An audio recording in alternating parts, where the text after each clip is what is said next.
Droning On podcast recently hit 100 episodes, and to celebrate, we've put together a collaborative album featuring 26 tracks from guests who have been on the show over its first 100 episodes, samples of which you're hearing right now in the background. The album is a fundraising project to help the Peace Through Music International charity. In episode 82, Droning On's guest was Liz Shropshire. She's the founder of Peace Through Music International. They help war-impacted kids learn music all over the world, chiefly using penny whistles. All the money from album sales goes to Peace Through Music International to help them get more music to more kids all over the world. What's more, several artists, makers, instructors, and the like have come together to help with the fundraising. Until St. Patrick's Day, every album purchase gets the purchaser entered into a prize drawing.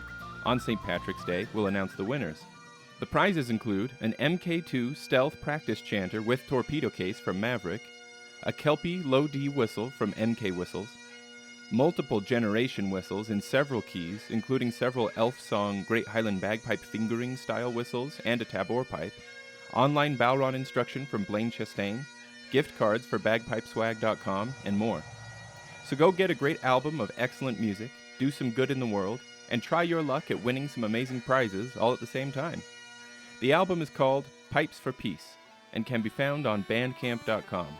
If you have any trouble finding it, links to the album are currently plastered all over the social media accounts for the Droning On podcast.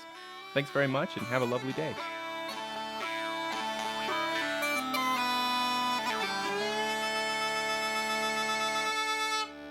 Hi friends, today I'm bringing you a conversation that I had with Liz. She's the founder and head honcho over at Peace Through Music International. It's a really cool charity that helps kids and grown-ups as well. There's a lot of kid focus there, but helps people in refugee camps, war-torn countries, difficult situations all over the world. A lot of focus on local folk music traditions, and one of their main instruments of choice for teaching these people to play music is penny whistles. And y'all know, if you've tuned into the show before, that I'm a big advocate of every piper being a whistler as well. And shoot, you drummers as well. We should all be playing whistles. There's just no reason why not, says I. So anyway, hopefully that's not too tenuous a connection for me to have justified bringing Liz on the show. I sure enjoyed talking to her. I enjoyed the conversation, but I also want to give you a quick heads up. You know, Liz has been doing this for decades and has spent a lot of years in war-torn countries, in war zones, in refugee camps. As such, some of the things that come up in our conversation are kind of heavy and dark, including death in various forms, be it just through war, executions, all kinds of stuff like that, some rape as well. And so, you know, we don't dwell on these themes. They're not the main focus of the conversation, but they do come up. And so just a heads up, if that's something you don't want to hear, you know, hop over to the next episode or check out the back catalog for some great stuff. But Liz is a really cool person. It was really fun to talk to her, and I hope that this is enjoyable to listen to and you come away feeling inspired and wanting to do some good. And if you do want to do some good, you need somewhere for that do-good energy to land. The Peace Through Music International organization seems like a great one. They are right now, their kind of pressing need right now is for a group of Ukrainian refugees that they're teaching music to in Poland. And so there will be links in the show notes where you can help in general, how you can help with this current, sort of current, most recent urgent push for a need. Here's hoping that in future there might be fun ways to collaborate with the organization as well. Anyway, I'll get out of the way. Enjoy the conversation and have a great week. And thanks again for listening, and bye-bye.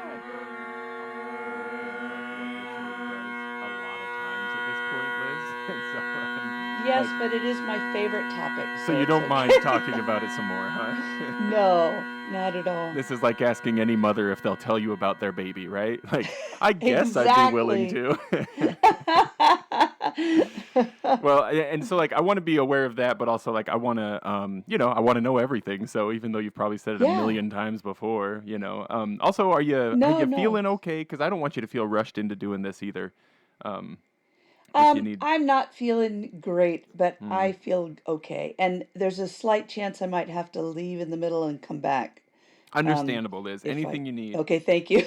Hopefully that's not going to happen. Yeah, the nice thing here is like it's not live in any way, so I can edit stuff later. I can cut out a silence, anything. And great. It's also not like I'm very happy. My own possibly severe case of ADHD or something makes it so that I'm proud of myself for having the foresight to set this podcast up as a bi-weekly thing. Wait, is that the right word? Every other week. I never know if that means it's supposed to be twice a week or every other Right, week. yeah. Whatever it is, every other week. And so that means there's also not a big rush. Like we've got weeks of material already backed up, ready to go. So Okay. if we needed to pause halfway and meet another day to finish too, just anything that makes you comfortable is totally fine, Liz. So no pressure. Oh, thank you so much. I For really sure. appreciate it. Absolutely. And I so, love what you're doing, by the way. oh, I love your hey, website. come It's on. really cool. And I listened to a couple of the bands. Wow. I mean, gosh, it's really neat what you're doing, bringing people together. Well, I love what you're doing, Liz. So let's. Well, there we go. There we go. So we are talking like mostly to a bagpiping audience, and that might be in part like most of the interviews I do are with bagpipers or adjacent musicians, drummers, etc. That Yes. play along with bagpipes. And so this is a little bit out of the norm, but the connection that I feel like is perfectly fair to make is the penny whistles, because Yes. a lot of pipers also play whistle. And those who don't, Yes. I'm a constant advocate that they should. I think all pipers should be playing Yeah. whistles. So let me just say that one more time. All pipers should play whistles. So there's our connection.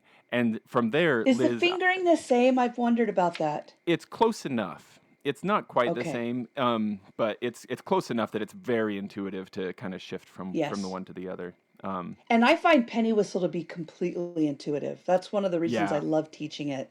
As you Mhm. go up in the scale, your fingers go up, and then as you go down in the scale, your fingers go down. Yeah, it's funny. Like my oldest son, I've been teaching bagpipes to him, and just recently gave him his first whistle. And I wanted to do it in that order Uh-huh. because oh, you can take that, Liz, no problem. No, I am so sorry. Let me turn this whole thing off. No problem. I did not mean for that to No, happen. totally It's my fine. fault. It was an alarm. It wasn't Oh, gotcha. my phone ringing. Yeah. So I'm sorry about that. No problem either way. But that I showed my son the whistle after showing him the bagpipe chanter, precisely because the whistle, at least in my opinion, is more intuitive. The bagpipe has some closed fingering, so some fingers have to go back down as you're working your way up, whereas the whistle is just like it's pretty straightforward. And he was like the relief was visible in his eyes as I taught him like the next note and the next note, and he was like, "This is so much easier." And I was like, "Yeah, well, don't stop playing bagpipes." But yes, it is, isn't it? That is funny, but it totally makes sense. Yeah. Yeah. So Liz, I thought maybe if you're into it, I thought maybe you could take us. I was just thinking about like how do we approach this, and I thought maybe you could take us back to what was the first crisis that. See, I was about to say Kosovo. Bosnia, but that's not right. Yeah, Kosovo, that's right. Take us back to Kosovo and maybe tell us about Kosovo and what got you into that and what happened to you there. And then maybe we move backward from there and forward from there. But let's use that as kind of like the pin where we start. Okay. Tell me all Do about you it. do you want I could talk about how I started it, like how I even Yeah, got into Kosovo. absolutely. I want to Okay. know everything about that. The German hippies and everything. Okay, great. There's nothing Just that's one like second, I'm off handing topic. off my Oh yeah, no phone problem, no So problem. that it won't ring again. Okay. Well, I think we're safe now. So take Okay, take great. me back to Kosovo and tell me every story that comes into your mind. Okay. I can be kind of wordy, so you'll just cut out That's the extra perfect. stuff. No, be wordy. That's great. Yeah. Okay, great.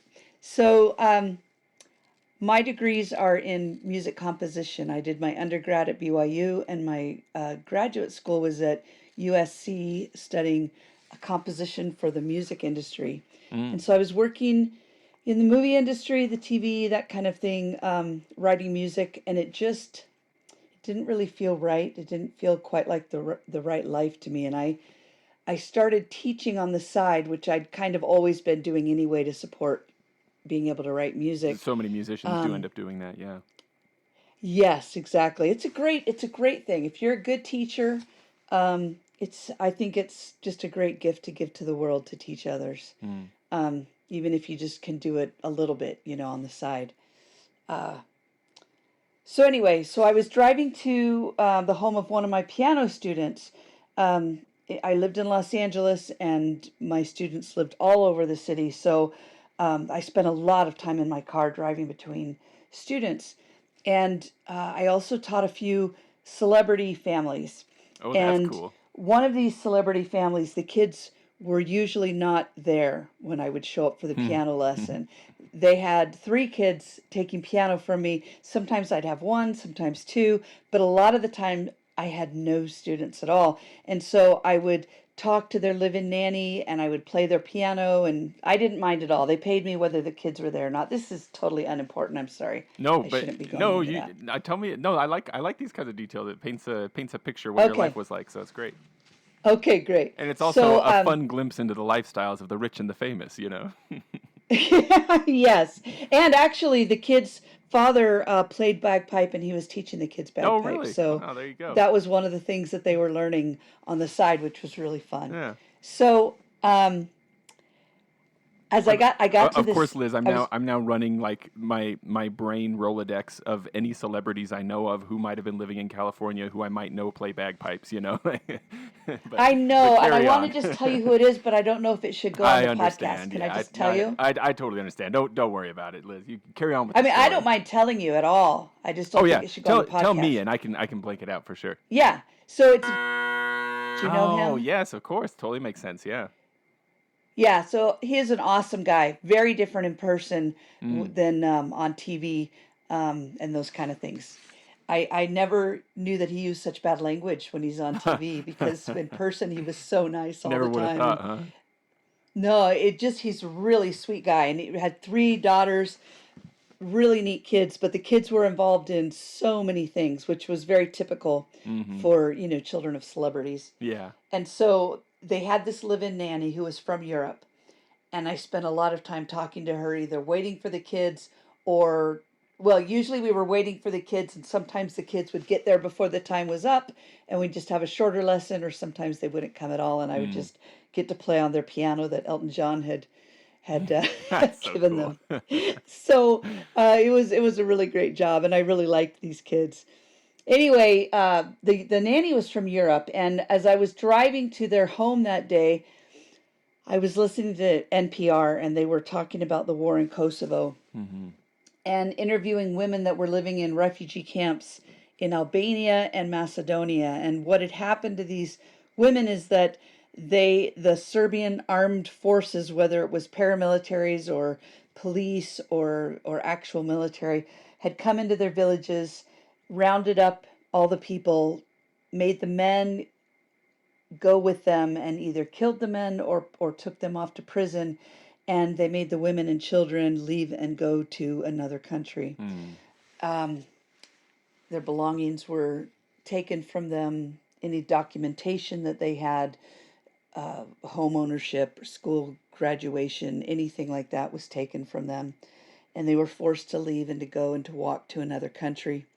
And as these women got to the other countries, they ended up living in refugee camps. And the camps were, very, very basic. They were living in tents. The weather was horrible. Um, they didn't have enough food or enough water. But the women all said that the worst thing was that they didn't know what had happened to their husbands Oh, I'm or sure. their Yeah. older sons, Yeah. their brothers. There was no way to find out if they were still alive or dead or where they were. And as I heard this, I actually was planning a backpacking trip to Europe that summer. Mm. And I was going to go backpacking in Austria and Switzerland. I had my plane ticket and I had just been looking forward to this. But as I heard this story, I thought I've always wanted to go someplace and really help, but I never could afford it. I wanted to go to India and meet Mother Teresa and help her. I wanted to get involved in so many different ways, but because of this airplane sale, I actually had a plane ticket Mm. taking me to Europe, and so I thought, this is it. This is the time for me to go and do this thing. So I went to her home. I went to the home of this family, and when I got there, the kids weren't there, and I was talking to the nanny and telling her about this and that I thought I was going to go. This was in the spring of 1999. Mm-hmm. And I said, "Do you know where Kosovo is?" I'd never even heard of the country. Yeah. So we talked about that. And then I went home and looked for ways to get involved. And the group that I had been trying to volunteer with, called Volunteers for Peace, they said, we're not working in Kosovo because it's too dangerous, but here's a group that is. It's called Balkan Sunflowers. So, and they're a German-based group, and I had never heard of them, didn't know anyone who had anything to do with them. So I contacted them online, and of course, this is in the early days of the internet and email, so it took forever to get replies Yeah. and all of those things, or to find out anything about this group. But they accepted me as a volunteer, and at the time, all the refugees were still outside of Kosovo because the war was going on, but they were helping in the camps outside of Kosovo. So I thought, that's what I'm going to do. I'll go. They said they were teaching children about landmines and helping the women carry water back to the camp. So that's what I thought I would do. Now, And then the like, next great, week, like, good for the sorry. impulse and everything, Liz. But I'm just curious, like, at any point during that process, of course, they did say they're working outside of Kosovo in the camps. But at any point, did you stop and think to yourself, like, if one charitable organization tells me they're not going there because of how dangerous it is, but here, talk to this other group, like, did you ever pause and go, like, should I be rethinking this, or maybe I go in a few months, or were you just like not even Well, stopping to consider the potential danger to yourself? I later on, after it all was set in stone and I was going, Then it sunk that's when in. it hit me that it Yeah. could be dangerous. But at this point, I was just feeling like it was just the right time and the Mm, right thing to do, and that I had been so blessed, and so I needed to get out there and bless other people. yeah. So as I went back to this piano student's home, I was talking to the live-in nanny and telling her that I was going to go and that I'd found this group. And she said, my husband and I have been talking about it all week. Now, this is the nanny, not the Mm-hmm. celebrity family. Right. She said, my husband and I want to give you some money to help you pay for this. Mm, And I said, no, no, that's not what this is about. I said, I'm just going instead of going on vacation. It won't cost me anything more than that. Of course, I had no clue what it was going to cost me at the time, but that's what I thought. yeah. And she said, no, my husband and I have been talking about it all week, and we want to go too, and we can't go. Mm, So please let us give you some money so it's as if we're going with you. I said, well, let me think about that because it's totally different than what I'd been planning. yeah. And I went home that night and I was talking to my next door neighbor who I'd known for years. And I said, I don't want to take money from anyone. Um, that's not what this is about. And she said, Liz, don't be stupid. Don't just go to go. Do Mm, what you do best and take a music program to these kids. mm. And I should add that at the same time I was also teaching in 3 Catholic elementary schools. I was doing this program where you brought band instruments in, No. and then they didn't have enough to have a real band, but I would teach the kids privately. And so I would go once a week and teach all day in the school to any of the kids that wanted to learn piano or any of the band instruments. Gotcha. So I'd already been doing this for a couple of years, and of course my private students, and of course being a musician, you kind of end up teaching anyway. Right. So I just thought about what she said, and I thought, that makes a lot of sense, a lot more sense than just going. Mm-hmm. And so my friends and I started doing fundraising, and I ended up going with about $6,000 worth of musical instruments, which back in 1999 was a lot. No, I contacted, how sorry. were you unable to take clothing? Because I've got to think that's like, what do you fill your suitcases with if it's all taken up by the musical instruments? Like, that sounds like a lot of musical instruments to travel with you. Well, this was before 9/11 and before all of the regulations and things on the airlines. I took Ah, 12 duffel bags. wow. Yeah, it was crazy. I had I had hundreds of, actually, the harmonicas were donated from Hohner in Germany, and Mm. so they were driven down there by someone who was going that I didn't Oh, know, that gotcha. I just made a contact with. And then the penny whistles, though, I had to pick up at an Irish pub in Belgium Oh, really? en route. Wow. And so I had to go find this pub and go in and get these. It was hilarious. Everything was hilarious, but it all came together. Different Yeah. companies donated different things. Um, my church had donated some electric keyboards that I could pick up in Albania. So I had a huge box of piano books. I had a box of drumsticks, which I learned you should never take into a war zone after a war, because the kids are making weapons out of everything. Oh, They've yeah. seen nothing but war for most of their lives, and they've seen that the only people that have power are the ones that have the better weapons. So they were playing with real guns. There were Mm, guns everywhere that yeah. had just been left behind, and they had knives, and they so anyway, when I was teaching drum, though, the only rule I had with those kids was that if I saw them hit another kid with a drumstick, that I would take it back. Mm. And I taught for 6 weeks, and by the end of the 6 weeks, only one kid still had his Oh, dear. drumsticks. So after that, we switched to hand drumming, Hand and we drums still from do then on, drumming, yeah. but it's all hand drums That makes now. sense. No drumsticks. Lesson But learned. yes, exactly. So yeah, I had a water filter. I had some clothes. I had so many things. I still can't believe that I was able to go with that many duffel bags. Yeah. And fortunately, I was going on three completely different plane tickets to get there, because the cheap airline ticket that I had bought was from Seattle to Brussels. Mm. I lived in Los Angeles, so I had to get to Seattle, then get to Brussels, and then get from Brussels to Albania, because they weren't allowing flights into Kosovo at the time. Mm. So so I got to Albania. Well, no, I should go back before that. Yeah. So I'm gathering up everything I can, contacting all the instrument manufacturers I know of. Companies were really generous. I had, some harmonicas from one company, some from another, some penny whistles, all that kind of thing. So nothing was the same, but I even had 30 really nice penny whistles donated, Yeah. that I had to hold on for a special class that would only have 30 kids in them. Yeah, you don't want people Anyway, fighting over them and so stuff, right?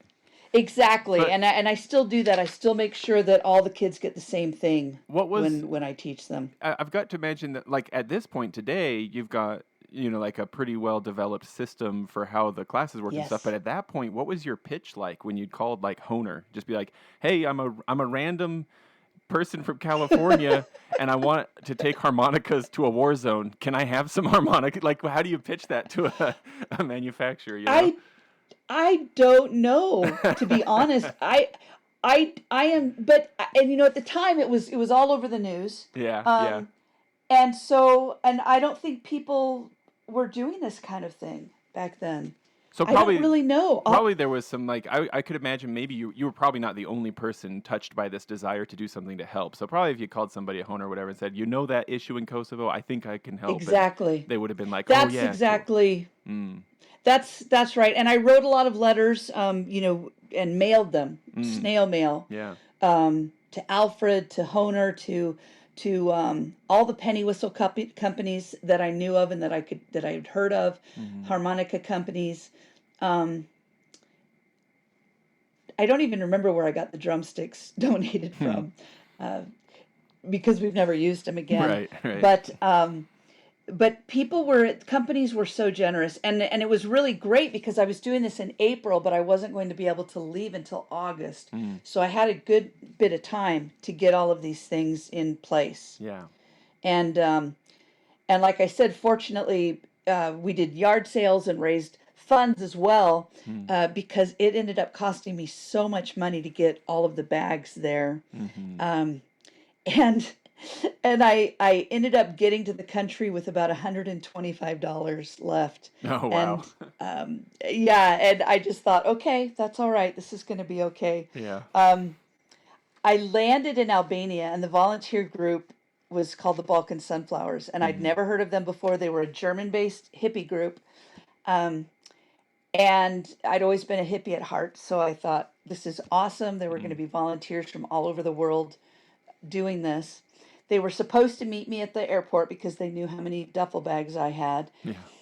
So I arrived in Albania at the airport. I'm flying in, and there are tanks and guns and all kinds of things on the runway as we Mm, fly in. I get off the plane, get my bags, don't understand a word anyone's saying, yeah. and no one is there to meet me. Oh no. I go outside, and the police are like, not beating back, but kind of, they're keeping the people outside of the airport back. with guns, so that nobody can go into this airport area. Meanwhile, I'm just looking for this person who's supposed to pick me up, who of course I've never met, but who's supposed to speak some English. Yeah. He's not there, and they use the Albanian lek in Albania. I had no lek, and there was no money change or ATMs or anything like that. This was a very small airport, and their own country had been devastated just, well, not long before this. So it was very primitive. Yeah. And luckily, someone let me use their phone card because that was the only way you could use the public phones. And again, I just think about this and I think about the amazing people that I met through this. This person I'd never met before let me use their phone card, and I called the volunteer group and reached someone, and they said, "Oh yes, he's coming right now. He'll be there in a few minutes." So I waited about 3 hours, I think maybe 4 hours.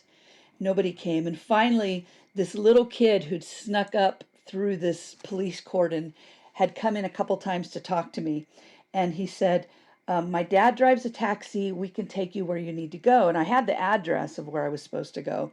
So finally, after about 4 hours, I said, "Okay, let's just do that."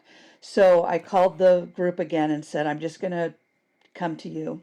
They gave me some instructions about where they were. So I get in this taxi.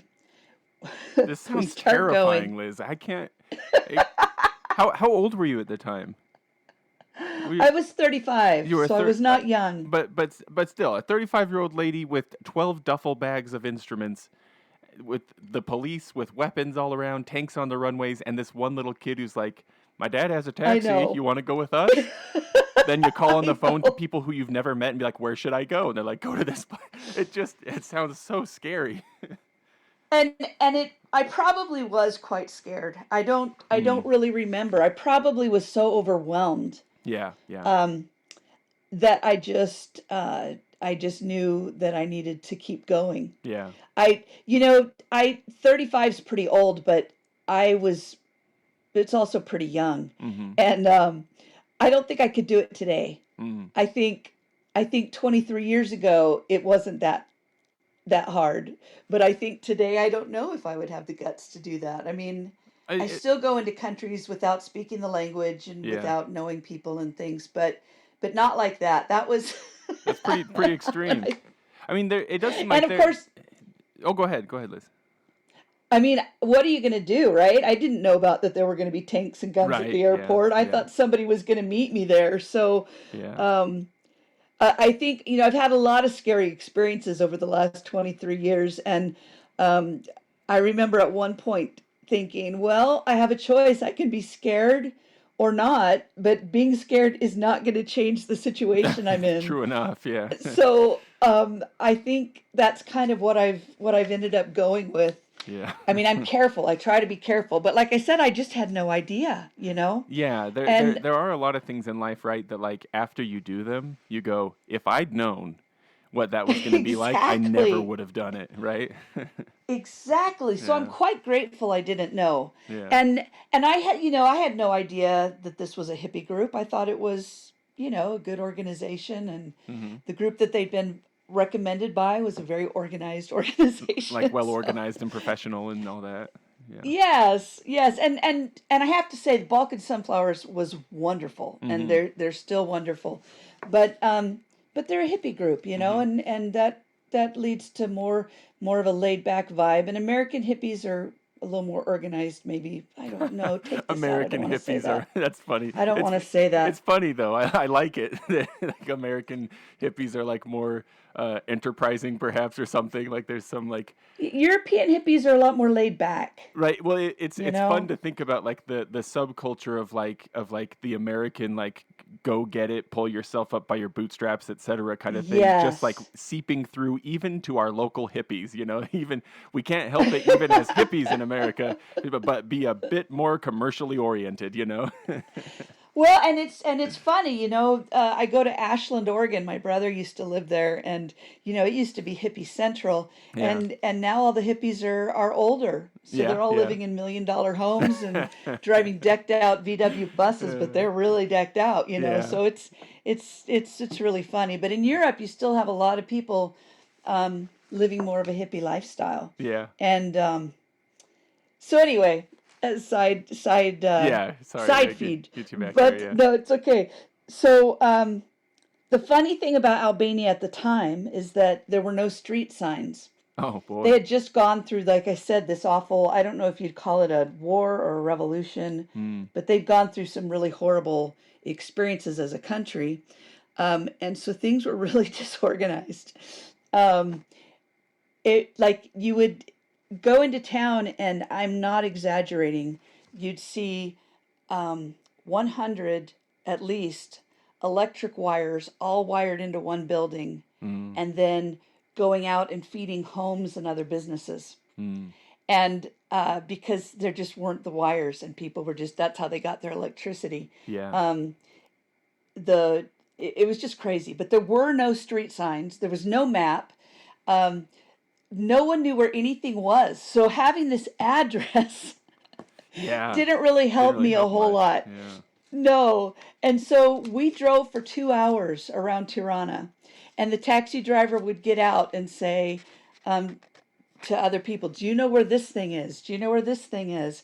Um, and finally, we stopped at some place that was kind of well known. And one of the other taxi drivers let me use his phone. And the guy that was supposed to pick me up said, "I know exactly where that is. It's 10 minutes from us. I will come to you." And Hmm. so he came to me, got me in the bags, and we went back. So that was a good thing. And the adventure Um, hasn't even begun yet. no, no. You're like not even there So yet, and you've gone through all of this. no. Ay. So I think this was a Thursday, Mm. and to get to Kosovo, you had to either drive or go with a flight with the World Food Program, Mm. and they would fly food in their cargo hold, but they would let aid workers go in the seats. Mm. So I got booked on a flight with another guy that was going to go with the same volunteer group, um, to go in the seats, but we were only allowed to take one bag. So I had a big backpack, and so I took that and left all my other bags in this house Mm. with the group in Albania. And we'd been warned as soon as we got to the house, don't leave anything anywhere. People come in here and steal things. And here I am leaving All those my penny. 6,000, Yeah, it was everything. all my savings, all my credit cards, everything was spent on the stuff that was in those bags. Yeah. And I had to leave them with these people. They said, "Well, we're sending a van to Kosovo. It'll be there by Tuesday. And so we'll drive your bags up. So don't worry about it. Just get on the plane, go up to Kosovo, get acclimated, and then we'll send the van up on Tuesday with your bags." Mm. I said, "Okay." So I got on this plane. We flew into Kosovo. While we were flying in, we could see houses burning, and Man. um, it was really intense. And so we landed in Pristina, the capital city, and we were told where the place was that we were supposed to go. And there were taxis, uh, but we were thinking neither one of us had much money. The guy that was with me was 19 years old, and he was from Holland, super neat guy named Walter. And so we thought we'll just walk it because um, we don't want to spend the money on a taxi. Mm-hmm. Because they saw us and thought we can rip these guys off. Yeah. So we started walking, and luckily one of the other aid organizations that had been on the plane with us said, "You can't walk that far. We're going to take you." So they drove us to the aid group, and so we got there and had sort of an orientation, and then we were driven to Jakova, the city where we were going to do our work. Mm. And Jakova it's in southwestern Kosovo. It was the hardest hit city in Kosovo. They had more people killed, raped, still missing at the time. It was homes destroyed. It was such a mess, and that's where they sent us. And we were both really glad to be sent there. Yeah. But the drive there took hours. It was Now that drive takes about an hour and a half, but it took about 5 hours that day because the roads were bombed and the bridges were bombed, and Mm. so getting there was just crazy. But we finally got there, and we got to meet the team there, and they were just a bunch of really neat people. I was the only American. There were some from New Zealand and all over Europe, and just really neat people. Um, and it was a two-bedroom house with one bathroom, and we just all slept on the floor.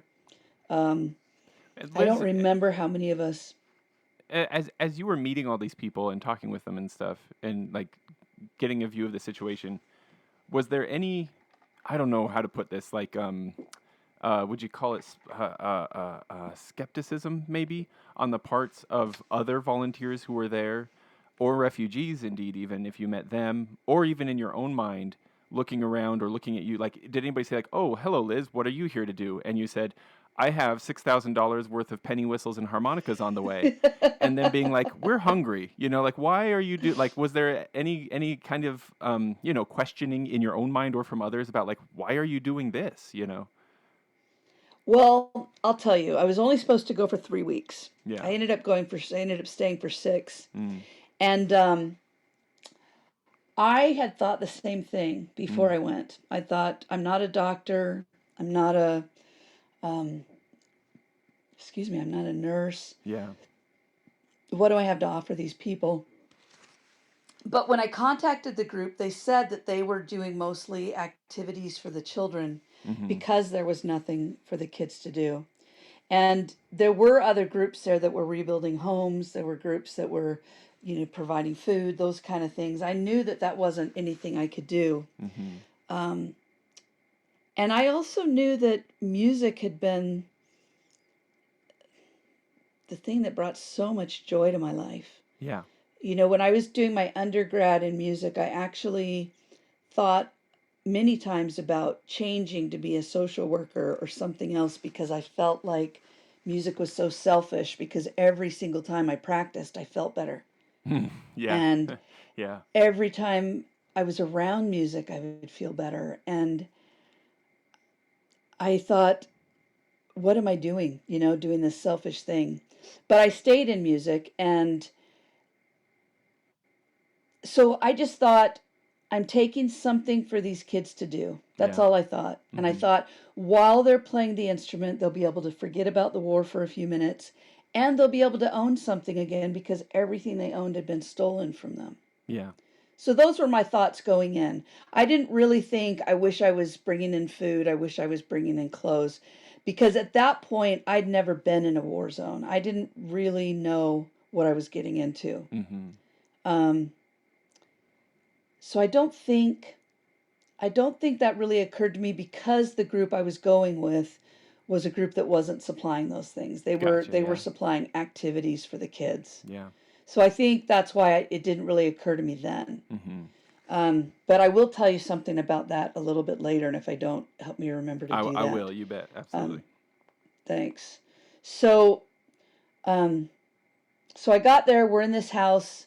Eventually, there were 17 of us in this two-bedroom house Mm. with one bathroom. Um, there was very little food in Kosovo. We had a lot of rice and pasta, peppers. The onions, I guess, had been in the ground for so long because of the war that they were super strong. So Oh. we took turns cooking, but if you were cutting the onions, there was no way to not cry. Yeah. But if you cut the peppers, they were so hot that if you touched anywhere else on your body, you would burn yourself. Oh, It jeez. was crazy. It was crazy. Um, and uh, yeah, it was just really a crazy situation. And the first day that I was there, I went to this camp, and it was a brick factory. So most of the people were living in camps in the other countries, but then when they came back, they found that their homes were destroyed. Oh, yeah. So they couldn't move back into their homes, or their villages were full of landmines, and so they couldn't go back to their village until the landmines had been cleared. Mm-hmm. And so people moved into pretty much any building that was just still standing. And so the first camp that I went into was a brick factory. And there were about 350 people living in this brick factory. There were only 3 men The rest were women and children. Wow. And these women had been traumatized like you wouldn't believe. There were women that couldn't talk. There was one woman that just rocked back and forth and cried all the time.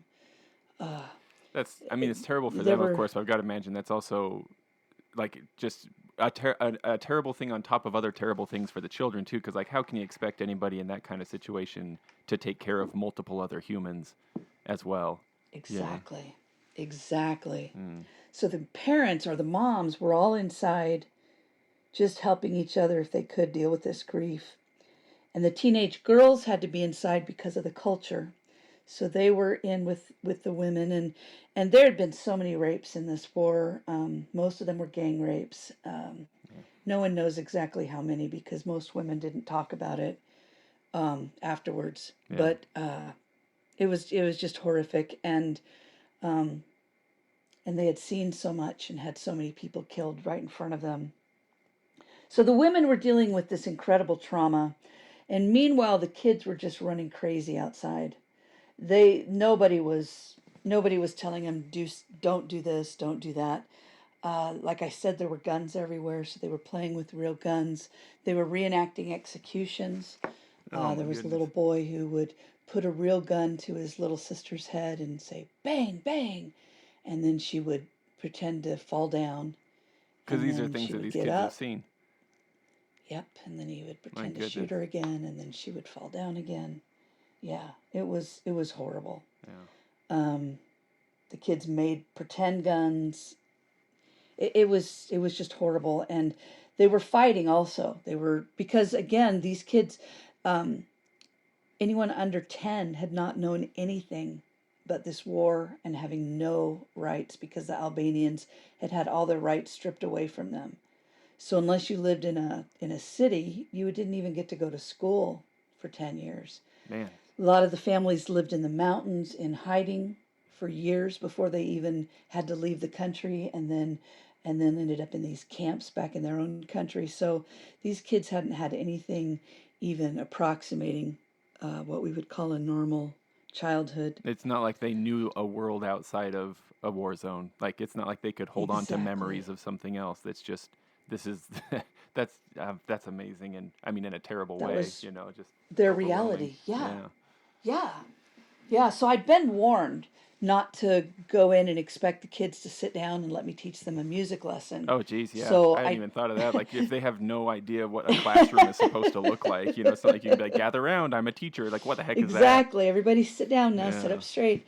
So I took a volleyball, and the first day, as soon as I got to the camp, the kids all surrounded me, and so um, I started playing games with the volleyball with them, and then they would start fighting. So I would grab the volleyball and say, "Stop fighting, or I'm going to take my ball and go home." Mm. Of course, I spoke English and they spoke Albanian. They had no idea what I was saying. Yeah. Then we'd play for about 10 more minutes. They'd start fighting. I'd grab the ball, say the same thing. 10 more minutes. They'd start fighting. Finally, I did this thing where I would touch one of the boys' shoulders nicely and I'd say, "Touch, nice, no fight." And then they started laughing. Mm. So then after that, that became the big joke. Lisa, touch, no this, fighting with the hands. Yeah, yeah. And so anyway, so we did this for about an hour, hour and a half, and then I said, "Okay, I'm going to go home. I'll come back tomorrow, see if we can go a little longer without you fighting." Yeah. And as I went to leave, one of the women ran out and grabbed my hand and took me on a tour of the camp. I think that's what she was doing. Again, Mm. we didn't understand each other. She showed me the 3 toilets that they had for the Oh 350 my goodness. people. I thought it was She crazy that showed you me had the 17 to 1 in your I know. little house, but We were in luxury compared yeah, to how my they were goodness. living. Yes. They had one spigot of water for For the whole 350 camp? people. Yep. Sheesh. And later they got two spigots, but at this time they never got Probably more than three probably a toilets. big day in the camp and Yeah. doubled their water And spigots. the 3 toilets were just porta potties. Mm. It was over 100 degrees. Uh, So you can imagine how awful those became Yeah. over the years. Anyway, so she took me back to her room in this factory, And all the women had gathered in this room watching me, wondering what on earth is this crazy woman doing out there with our kids Yeah. at a Yeah. ball. And they wanted to meet me. And so I went back and I met the women, and luckily there was an 18-year-old girl who was a widow already, Mm. and she spoke some English. She had taught herself to speak English by watching TV. Super, super smart girl.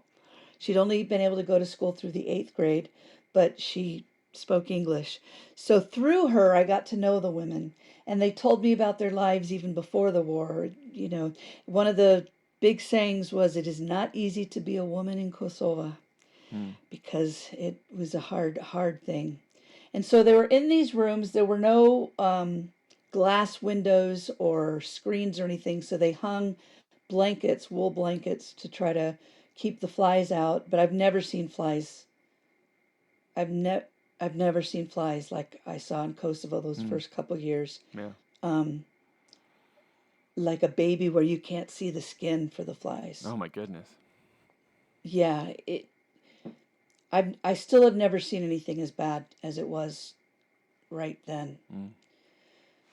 Anyway, so these women, they kind of adopted me. They became my Kosovo family. And I used to actually sleep at the camp 1 to 2 nights a week, um, Did you just to feel try like to share their experience with them. do you feel like that was important to them, like a show of solidarity in a way? Yes, Yeah. yes, it really was, and it was wonderful to me that they wanted me to do that. Yeah, Um, I gotta imagine that like there's I mean I say I gotta imagine I don't think I really can imagine like fathom what this experience would be like for these people, you know. But if in my attempts to imagine, I've got to think that there's some element of feeling perhaps I don't know, something that's not pleasant about having even those who are bringing aid or helping, they kind of come, drop the aid, and get to go back to their nicer homes yes, and lives, you know, and you're left alone yes. again, you know, and so to have somebody stay with you in your place where you're, you know, in your space there, I'd imagine, you know, like I say, I can't really imagine, but I'd imagine that would be special. Well, and I didn't want them to ever feel like I thought I was any better than them, Right? and Yeah. I really wanted them to know how much I loved them. Mm-hmm. So I went to that camp every day of the week. I went in my spare time. I was just with those women as much as I could, and some of the women there are still my best friends, Mm-hmm. which was really fun. Uh, anyway, so as I would go and play with the ball with the kids, and then hang out with the women, the teenage girls, I noticed they just had nothing to do. So I started my first class with the teenage girls, and I used those really nice penny whistles Ah, yes. for a class with them. And is that where And the teaching started? Was with those girls? Like I'm imagining that you were playing with the yes, volleyball while you kind of waited for the whistles to arrive and stuff like that, and then stuff kind of gets there. yes. Yeah. Oh, yeah, that's a whole nother story. I need to tell you about that. Yeah. Um, So actually, I think I had those whistles with me because there were only 30 of them. Oh, So I I think I see. had them in Stuck my them in the bag. backpack, and so Yeah. that's why I was able to start that. And I had I had a few harmonicas with me from a company in America. Mm. So I think I had both of those in my backpack, but I didn't have very many. Mm-hmm. Um, so uh, so I started this class with the older girls, and then the younger girls asked me to teach them a class, and so I taught the younger girls harmonica. And then the boys started saying, "Lisa, why aren't you teaching us music? You're teaching all the girls music." And I said, "I can't teach you a class. I can't get you to sit down and listen to me." And they said, "Oh, we promise we'll be good." And I said, "Every day you promise me you'll be good, and every day you try to kill each other." Mm. And so I said, we can't do it. So every day I would go to this camp, play with the boys, teach the two groups of girls, and hang out with the women. And then after a while, the boys, one day, it took about 45 minutes to walk to this camp. And as I was nearing the camp, all the boys rushed the gate and came out to meet me. And they all did this thing where they took their left hand and cupped it, took their right hand and put it next to the edge of their eye, Mm. and then pretended to have a tear coming out of their eye, and then they would take it with their hand and put it into their other eye, as if they were crying and collecting their teardrops. And then they gave me their teardrops. Mm. And I said, "Okay, I will teach you. but you must promise me that you won't talk while I'm talking, you'll practice, and you won't fight. So we started class with the boys. That And they ended up, what? Go ahead. just that those little instructions are difficult even for my own kids to hold on to, and so I'm just imagining how hard it would be for these kids, to follow those Well, I instructions. had to have a little leeway with them, but those were the Sure. rules. Yeah. And those boys ended up becoming the best class I have ever taught in my entire life. Mm. They were amazing.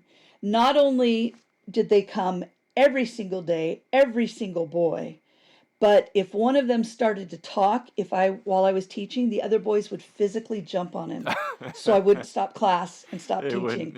And they kept their harmonicas with them all the time. And if I heard harmonica when I was in town, it was always one of those boys. Yeah. They'd be walking down the street, playing their harmonicas. And it got so that this camp that had been this place full of sadness and despair became this place full of life. And it wasn't beautiful music. Our penny whistles were in the key of D. Our harmonicas were in the key of C. That's exactly so the what I was kids going to playing ask them all you. at the same time. And you know the sounds that you can make with the penny whistle. Yeah. You know that you can't teach a child penny whistle without having those sounds come out. Yeah. Luckily, the boys were on the harmonica. That was a really good thing. Otherwise, no one would have ever slept in the Yeah. camp. That was really, maybe that was just But by luck, but if you'd been able to plan it out, that was a really good idea. Keep yes, the wilder ones on the harmonica. exactly. And the mothers in the camp were so grateful because now they really didn't need to worry about their kids as much. Their kids had class 6 days a week. Mm. They had homework every day. They had something to do that was productive, and it really helped these mothers. And Well, meanwhile, go ahead. this doesn't really matter, Liz. Your story matters, but I'm just thinking like in the very small ways that I can relate to the experience these kids were having. That like I have such a wealth of musical instruments sitting around me right here where I'm sitting right now. But it has occurred to me before, like speaking of penny whistles, like at this point I have dozens of penny whistles, but I still have the very first one that I ever got, and like the it's discolored where my fingers went, just because I played it so much and it Yes. was so precious to me. And it's like I have thought before, like how my current dozens of penny whistles really don't bring me the same kind of like I loved that penny whistle when it was the only one I had, Yes. And I've got to I think know like exactly what you mean. like you mentioned for these kids where everything they ever could have had has been taken away from them. Like if this is not only their only harmonica, it's also like their only possession really that's really theirs, Yes. and that they can take it with them. It slides in their pocket. It's probably like shiny. Like there's just I've got to imagine that's like really, really, really precious for each one of them. Oh, and we always make sure that we get top quality instruments. We've had to change a few times, when the quality went down. Yeah. Because we teach these kids how to take care of them, and we tell them if you take care of this instrument, it will last. Yeah. And for most of the kids in our programs all over the world, this instrument is the greatest thing, the nicest thing they've ever owned in their life. Yeah. And you should see the way they treat them. It's just amazing. Yeah. Well, I interrupted you there. Sorry, I didn't mean to That's break the okay. flow I of the was just story going to there. say, so while I was teaching in the camp, in the very early days when I was just playing volleyball with the kids, the Balkan Sunflowers were doing programs in this one school that hadn't been destroyed. And so all the kids that weren't living in the camps, they were living either in their backyard in tents or like 10 families to a home while they rebuilt their homes. Oh, sure. They were all hanging out in this one school. Sorry, just one second. Yeah, no problem. I have asthma. I need to use my inhaler. Understood.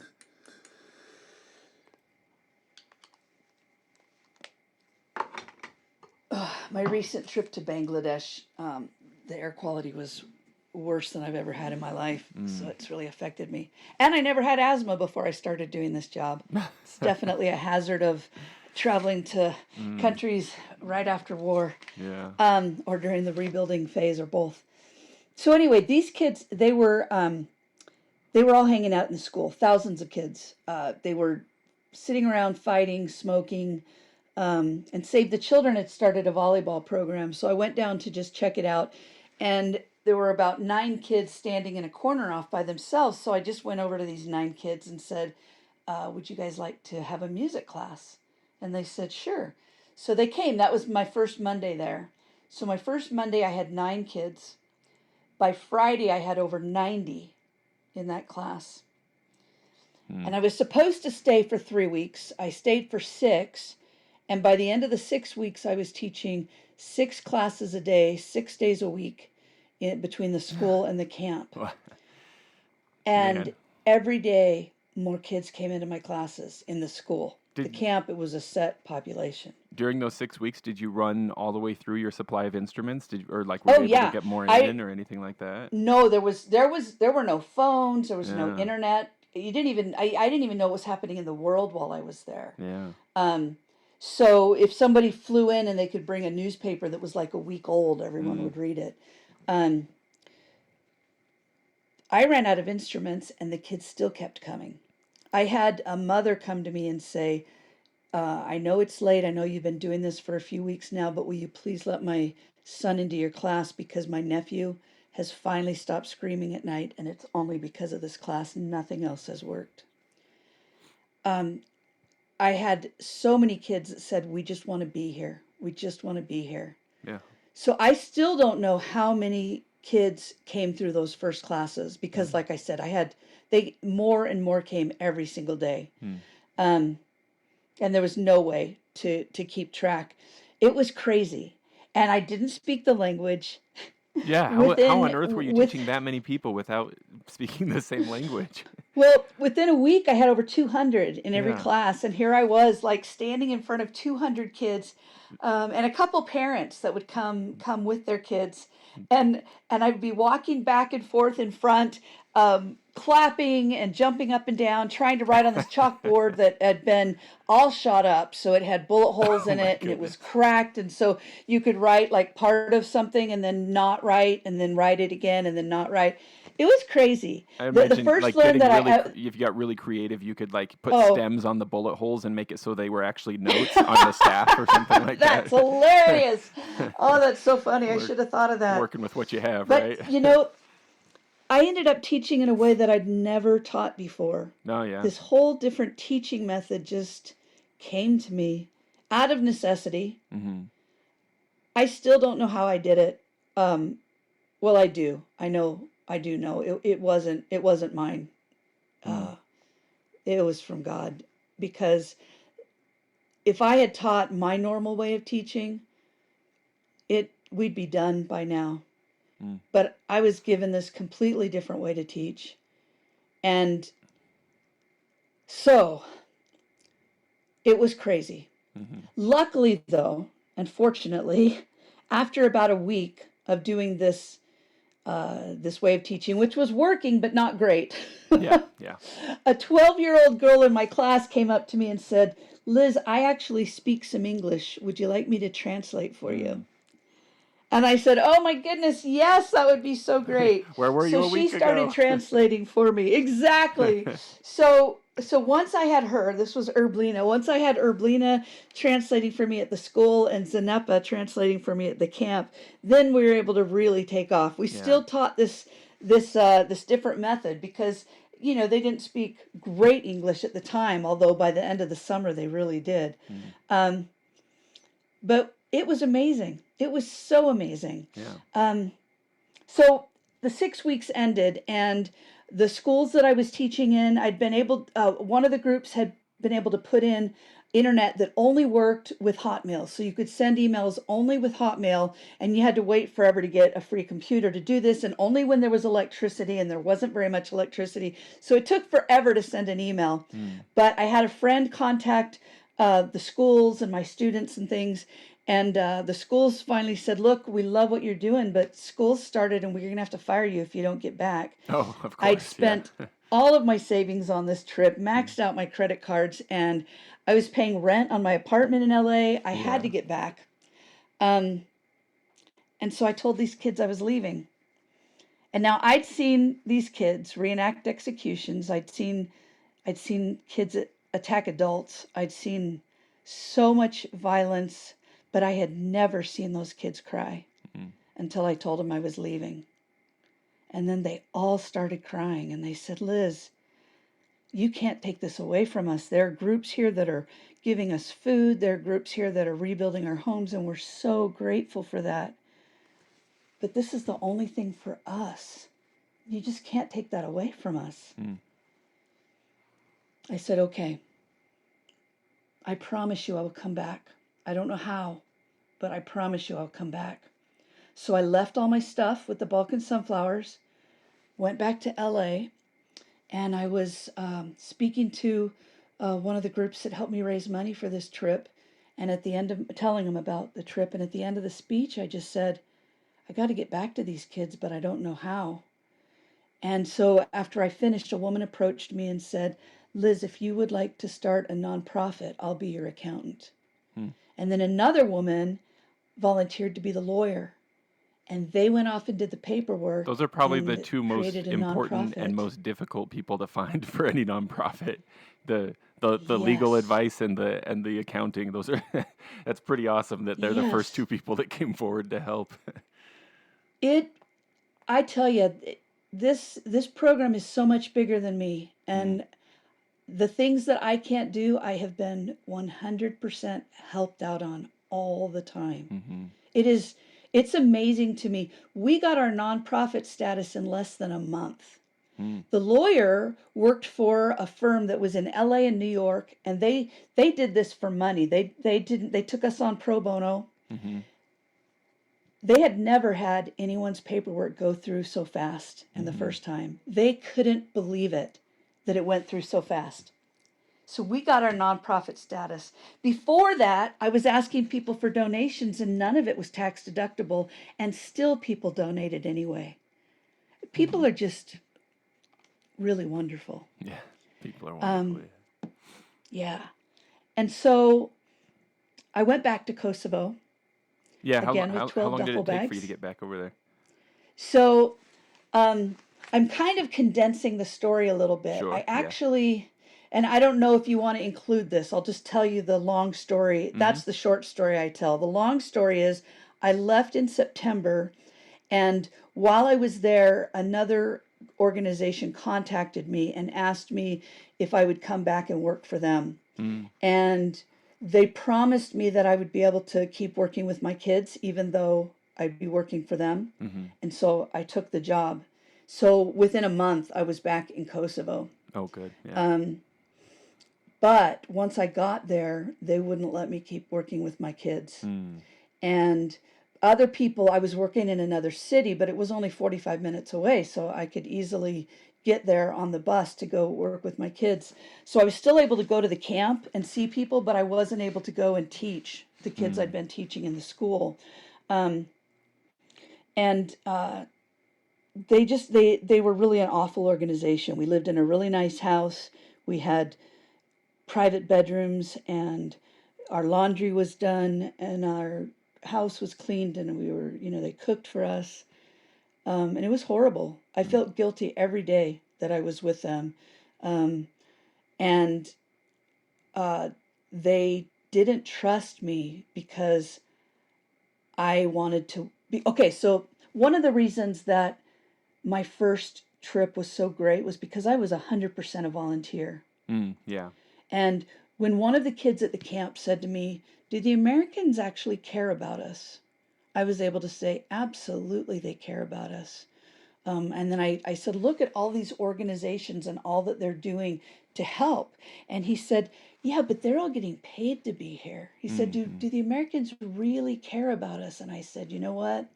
I'm only here because over 200 Americans, some that didn't even have extra money, gave me money to be able to do this.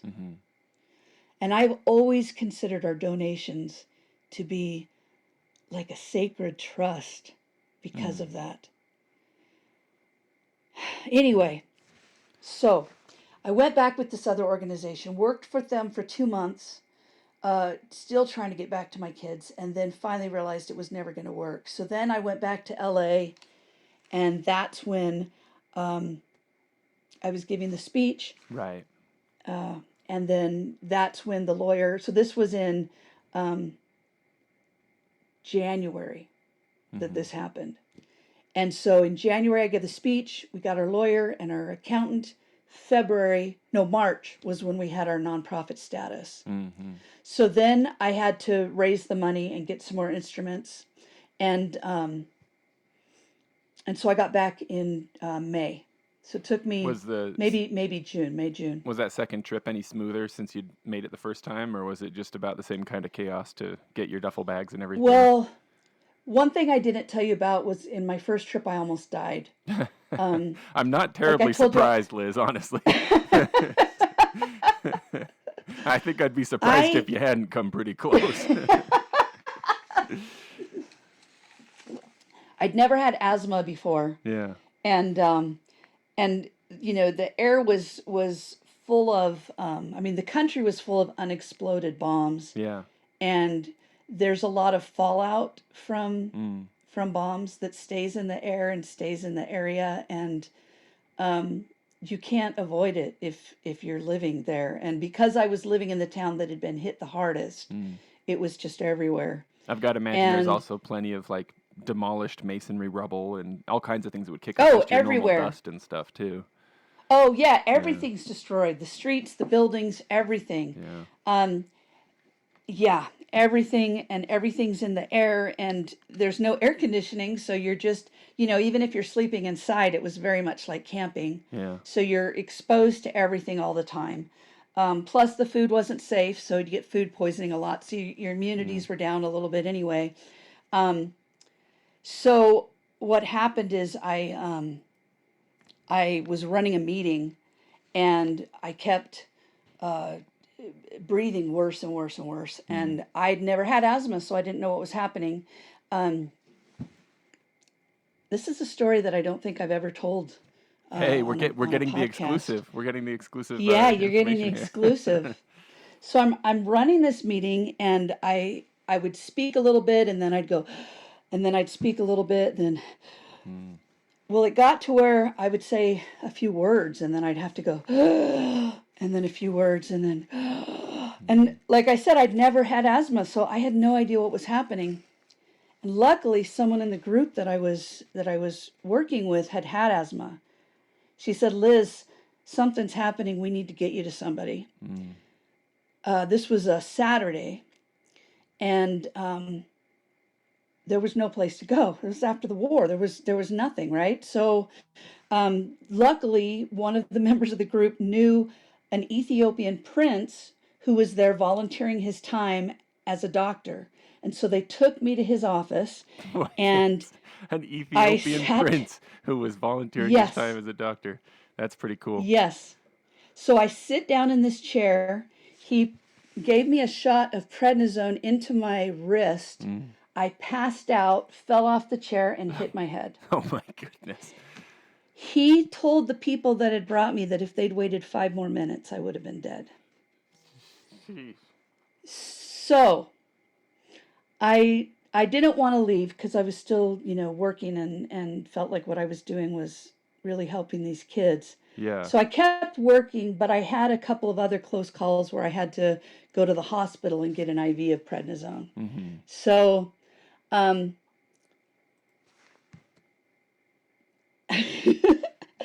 just so much to say. Yeah. I couldn't be around cigarette smoke because that would trigger me, and everybody was smoking, not just the Kosovars, but all the aid workers were smoking. Yeah. I would be on buses going places, and everybody on the bus would be smoking. I did go to a regular doctor in Kosovo, and they literally were trying to look down my throat with a candle and a mirror. Oh my goodness! Because there was no electricity. And move back and before the everything in the wax hospital dripped had been into your stolen. mouth. Yes, it was crazy.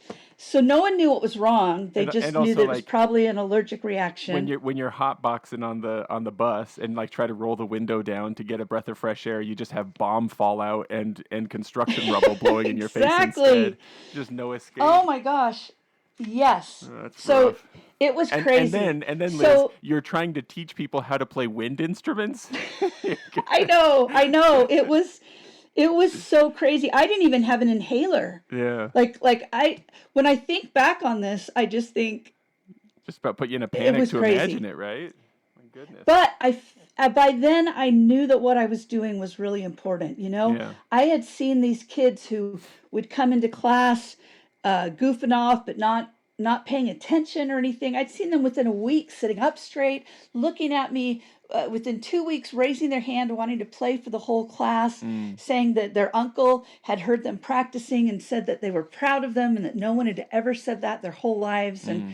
like this was changing these kids' lives. I could see it. Mm-hmm. And no one was offering anything like this. So I just felt like it was really important. Mm-hmm. So anyway, when I got back to LA, Mm-hmm. I got some, inhalers. I Yeah. got an EpiPen. But as it got time to get back to Kosovo, I started getting really scared because I knew how close I'd come to dying. Not only the time when I was 5 minutes away, but being on a bus in the middle of nowhere and having one of these attacks. Yeah. So I was really scared, but I was kind of not really admitting it to myself. Mm. So anyway, the day before I get on the plane to come back, I broke out in hives all over. My goodness. As I went through Switzerland, I stopped they have a little doctor's office in the airport. And I had to go to the doctor's office in the airport with my hives because it was really bad. Anyway, they gave me some prednisone. That was That's your go-to. I'm just it was imagining my you being like, go-to. I'm gonna do this if it kills me, and all the doctors being like, it's going to here pretty soon, Liz. I still have doctors that say, we could probably fix you if you stop traveling, Yeah, if you but just we stay know put you're for not a going to minute. stop Yeah. traveling. So, yeah. Yeah.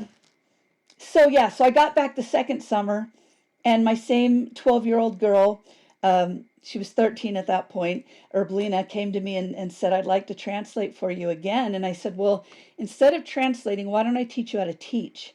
Oh, And then yeah. we'll both teach and we'll be able to reach more kids. Yeah.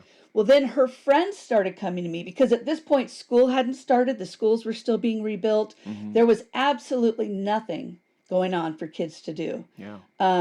Some groups had come into Kosovo that first summer, but nobody was there the second summer, or at least not very many groups. And That's part of the hard thing with these kinds of aid situations, isn't it? That like, I mean, not to say anything negative about anybody who helps. Of course, helping is good, right, but we have like a donor fatigue that seems to happen. Like within very much. any of us, we experience this where it's like you feel good about helping, but sustained helping is really hard to do.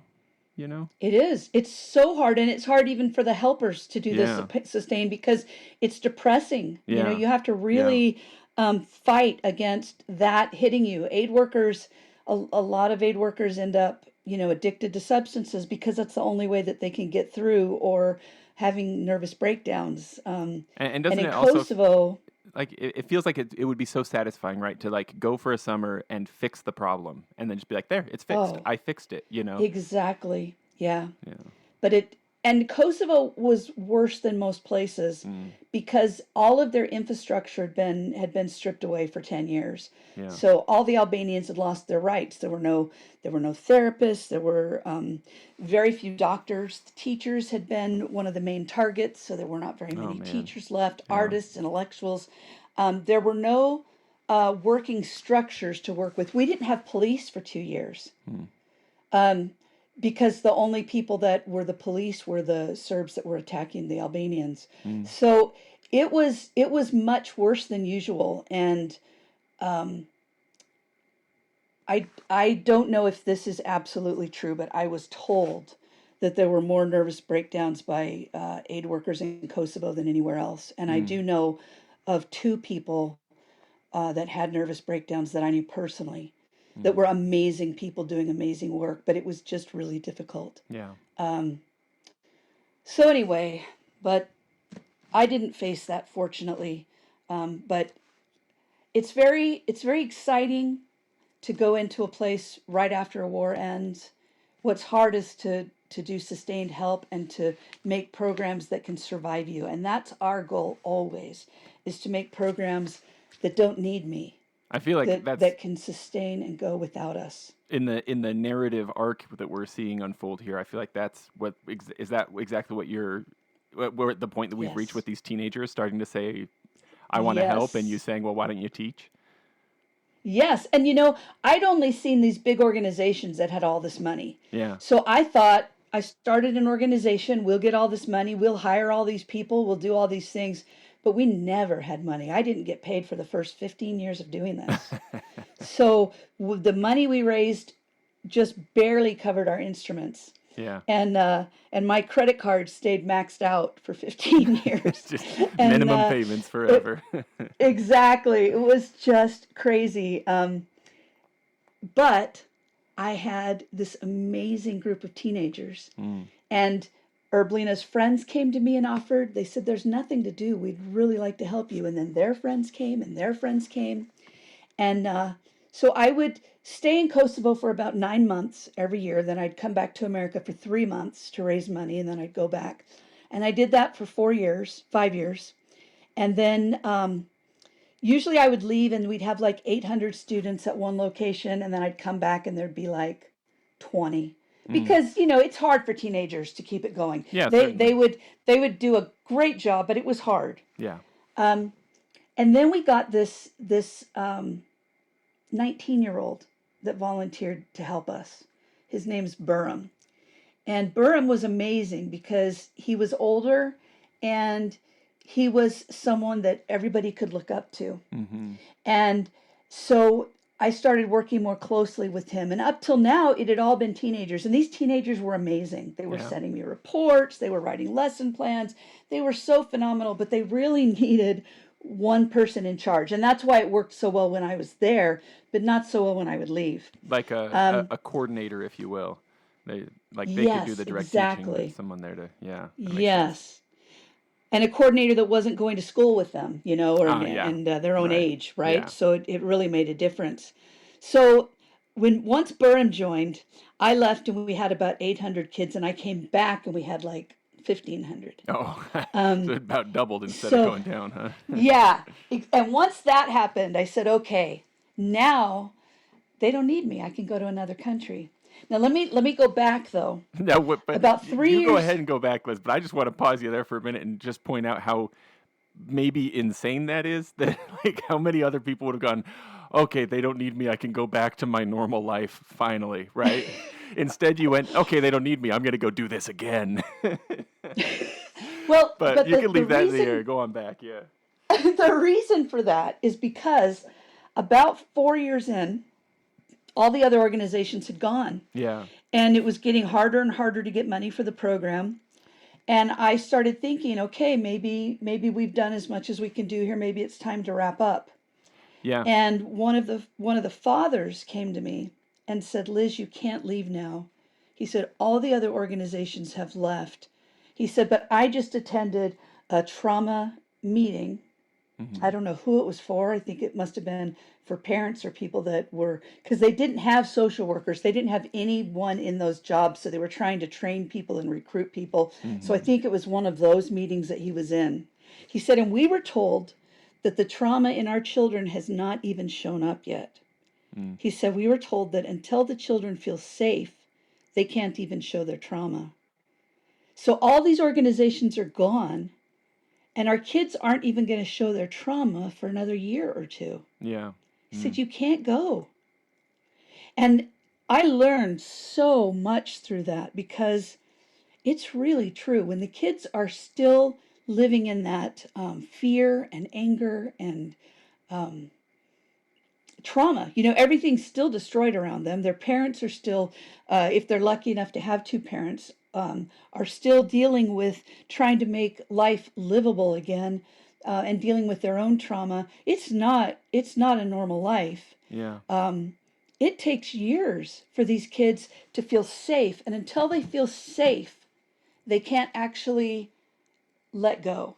That's interesting. And let the trauma come out. It brings to my mind things that I've read about soldiers returning from World War I in England, and this idea that like years and years after the war, and I don't know if this is hyperbole or literal, right? But that like the streets of London were filled with quietly walking men at 2 a.m. kind of thing, right? That like Yeah. it's the soldiers, of course, went through a lot during the war, but it was after they got home to their families and to their houses and things quieted down that then the psychological stuff started to happen. Not to say it's not It's totally psychologically taxing true. to be in the moment either, of course, right? But just that the effects are No, long but lasting you're afterward. exactly right. And I don't know if you're old enough to remember the Vietnam War, but after the Vietnam War, it was very much like that. Mm. Um, so many traumatized men. I mean, and now we see it so much, and Hmm. uh, That's we part of need the to take challenge, better though, isn't care it? of our Like vets. I'd imagine that like in that on that very first trip, calling the contacts with these manufacturers and donors and stuff like that, it's fresh and it's in the news and it's on everybody's mind, and so it's probably a lot easier to raise Yes, funds. But like you say, 4 years later, I'm not trying to judge anybody. I can imagine feeling this way myself. If somebody came to me and said, 4 years later, hey, I'm trying to help these kids over here in this war torn country, I'd be like, that's old news. We have new tragedies. I'm thinking about the new thing. I'm gonna go scrub oil off of pelicans. Like I've got a new thing on my mind, exactly. and so it'd be Yeah, much because much it's not harder. like people don't care. It's that there are other disasters to get Yeah, involved with, and I never could be upset about that because it's not that people weren't helping. It's just that they were helping somewhere else, yeah. and we all need to help where we can. But it did. It made it so much harder. Mm-hmm. Um, when the recession hit, I didn't know if we'd survive, and the fact that we survived that was amazing. Mm. We have we have the most amazing donors, and I get checks for like $12.50. Mm-hmm. And when I get those kind of checks, I just think this is amazing. This is somebody that is either giving to multiple organizations and has, $50 to donate, so they have to Mm-hmm. figure out, How to cut it what up. they can do, or that's all they have left over. Yeah. It's $12.50 to donate to someone. But I'd Um, imagine then that in your hands, you're like, well, that's two whistles, and you can think of two kids who you've helped in the past. Like oh, that's worth it. That makes a Oh difference. yeah, absolutely. So yes, yes. Give me 12.50 and I'll make it work for you. Yeah. Um, well, for the kids anyway. Right. But yeah, I mean, it's we have so many wonderful donors and people that have really stuck with us. Um, our most consistent donor who's donated since before we were tax deductible is the family of a couple of my piano students. Mm. Not the celebrity family, a different family. Yeah. And they have donated enough every year that we made it through those horrible years. Mm. And some years their donation was most of what we had. Oh, yeah. A lot of years. So people are wonderful, they really, really are. And luckily people were able to catch the vision of what we were doing, what we are doing. Yeah. So what? And And if you've got a different thread to follow here, feel free to, Liz. But I'm just like it feels like if we've reached this point where the Kosovo program was becoming self-sustaining, then what? Like, kind of reaching back to the question I posed to you that like, in the face of all of this, why penny whistles and harmonicas? Like what's the effect of the program? Like what is it at this point? Do you have a clearer idea of what effect this is having on people and why it matters? I love that question. So when I say why does music work, the first answer is I don't know. Yeah. I don't know if anyone really knows. Hmm. Um, but I've seen it work in absolutely amazing ways. Our goal is not to create amazing musicians. Our goal is to help these kids realize how amazing they are.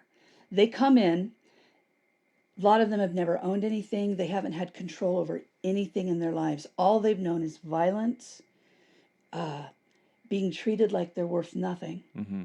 their whole lives.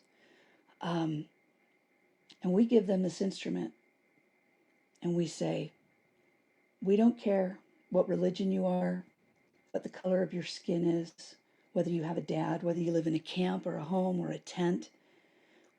None of that matters. The only thing that matters is if you decide that you want to learn this instrument, we will give you everything that you need to be able to do this.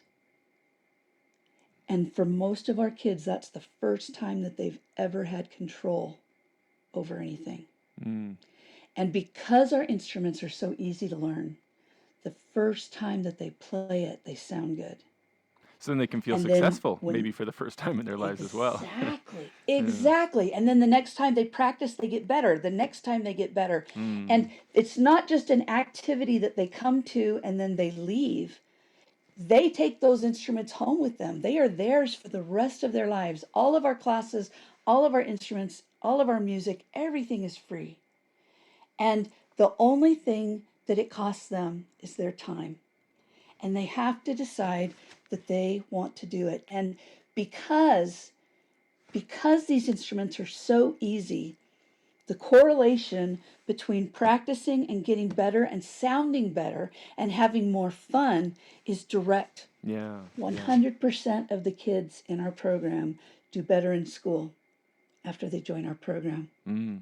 It's absolutely amazing. In Kosovo, only 30%, well, no, let me go back. In Yeah. Kosovo, only what was it? Only 70% of the kids that went to primary school that went through 8th grade would go on to high school. Mm-hmm.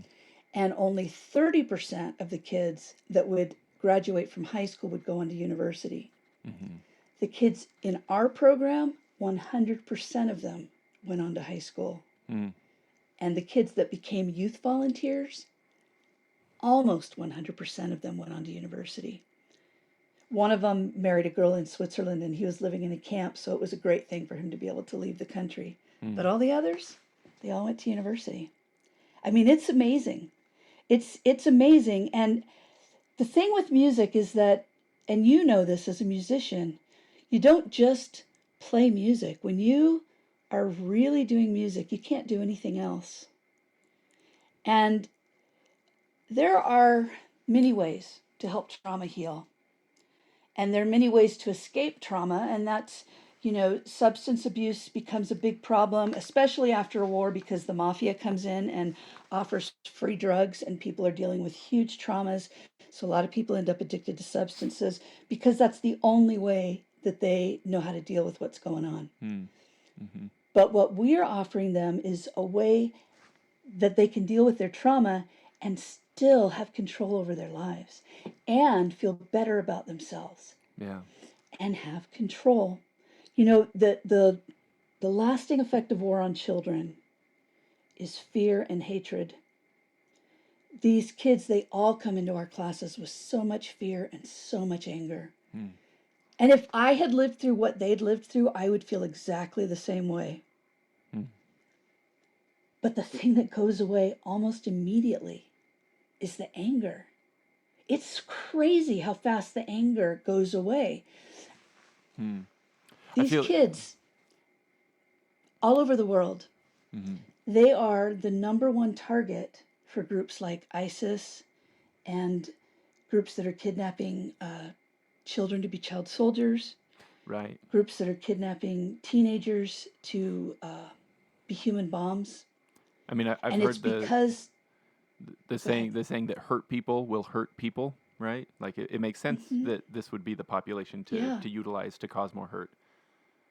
absolutely. And our teenagers, well, think about this. When you were a teenager, what would it have taken for you to decide that your life was more valuable as a human bomb than it was for living the rest of your life? Yeah, That I you're mean 16 years old that's and out. you're willing to blow yourself up because they've told you your life has no value. Yeah, it's You outside just anything I can even. It wouldn't have even been able to enter my occurred to awareness. you. Yeah. Exactly. And you would have immediately, no one would have been able to get close to you to tell you something like that. The long-term effect of war on teenagers is that they feel like nothing that they do makes a difference. Mm. And they learn that during the war when they try to make a difference and things go wrong. Yeah. You try to help, and because of what you tried to help, your dad gets taken to a police station and tortured or worse. You try to help and your mom gets taken. I mean, all of these things, nothing that you do makes things better because you can't fix it. And so what happens as a teenager is you stop trying, and then the war ends, and all of a sudden you have an opportunity to go to school, but you don't care about school anymore. Right. Nothing matters. Yeah, that And sticks so with you. you're a prime target for these groups. But you know what happens to our teenagers? They spend their free time not only learning these instruments, but learning how to teach them. And they go through a rigorous training on how to be teachers. Mm. And then they write lesson plans and they teach the children. They follow up with the children. They check on the kids if they're not there. They care about these children. And every one of these teenagers knows that they are making a difference to these kids' Right. lives. So then that shows them that there's something they can do that does matter. And they know that they're making a difference in their community, and they know they're making a difference in the world. There have been studies done about what helps teenagers heal from war, and the number one thing is having them involved with healing the children. The number one. I can imagine that And also being like really effective for children. Just thinking about when I was a kid, how much more important the teenagers in my neighborhood were than the grown-ups, you know? Like they were the coolest people. absolutely. And I was lucky I had really good teenagers living on either side of me, you know, that were really great people. But they were really important to me as a kid. So that I can imagine this Absolutely. being double effective. When I go in, a lot of kids will come to a program because they want to meet an American or see a white person or whatever. Mm-hmm. But when the teenagers take over, everything changes because it doesn't matter what country you live in, color of your skin, your religion, your ethnicity, all over the world, teenagers are cool. Yeah, the teenagers All are over always the world, cool. Yeah. teenagers are cool. Yep. And there is something incredibly powerful to a child about a teenager who's not their relative, who's not being forced to do it, not just being nice to them, but caring about them, Yeah. loving them. And the teenagers know that that is the number one most important thing for them to do, is to help these kids realize how amazing they are. So I feel like I can begin to see why, like, music. Of course, I love music for its own sake. You know, naturally, Right. like anybody who happens to be listening probably does as well, right? But I feel like maybe I'm beginning to see how like music is a tool in this case. Maybe it is in all cases for different things, but that like this takes. The tool is utilized in order to give someone who otherwise might not have any opportunity for things like a sense of ownership because they need to take care of their instrument, etc., right? And Yes. like you say, a sense of like me putting in effort has a direct impact on like the results. Like the time I spend on Exactly. this, I see an out, and I can totally imagine how that would translate into, you know, somebody going on to college, right? If it gets modeled Yeah. earlier on in life, then they can apply that model to so many other things for the rest of their lives. Exactly. Our city had fewer suicides than anywhere else in Kosovo. I was actually asked to go speak at a medical grand round about that. Mm. And I brought a bunch of the kids with me to perform. It was on the American Army base, and they would have all the doctors in Kosovo come to these meetings to talk about different subjects. And so they invited me, and I didn't even know why. And it turned out it was because our city had so many fewer suicides. So I'm talking to them, and and it hit me, and I said, you know, I think our kids even do better in school for being in this program. It was the first time that had ever really occurred to me. And so I turned to the kids, and I said to them, how many of you are doing better in school now than you were before you started this program? And I thought to myself, I hope some of them raised Hopefully their they'll. hand. Yeah. And every single one of them Yeah. raised their hand. We're over 60 kids. And we saw it over and over and over again. We'd ask the kids, are you doing better in school? Absolutely. Do you want to keep going in school? Absolutely. I'm not stopping. This idea of having control, because in a war, the overriding theme of what children see is that the only people that have control are the ones with the weapons. Right. Yeah. And so the idea is you got to be more scary than the other guy. And what we're saying is, no, you can choose the kind of person you want to be. You don't have to let this shape you. You know, the summer I came back after my second summer in Kosovo, I met with Erblina first to see if she wanted to, you know, she wanted to volunteer again. And her penny whistle was all beat up. Yeah. I mean, it even had a dent in it. Mm-hmm. And I said, what on earth happened to your penny whistle? Did you beat your brother up with it? And she said, no, Liz. She said, every time I was sad, I would pick up my penny whistle and it would make me feel better. And she said it got to where if I started looking sad, my mom would say, grab your penny whistle and go outside. Yeah.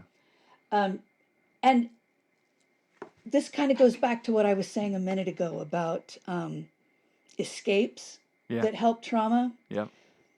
The thing with music is when you're doing music, you can't do anything else. Right. Yeah. So you actually get a vacation. Like you can't think about the trauma.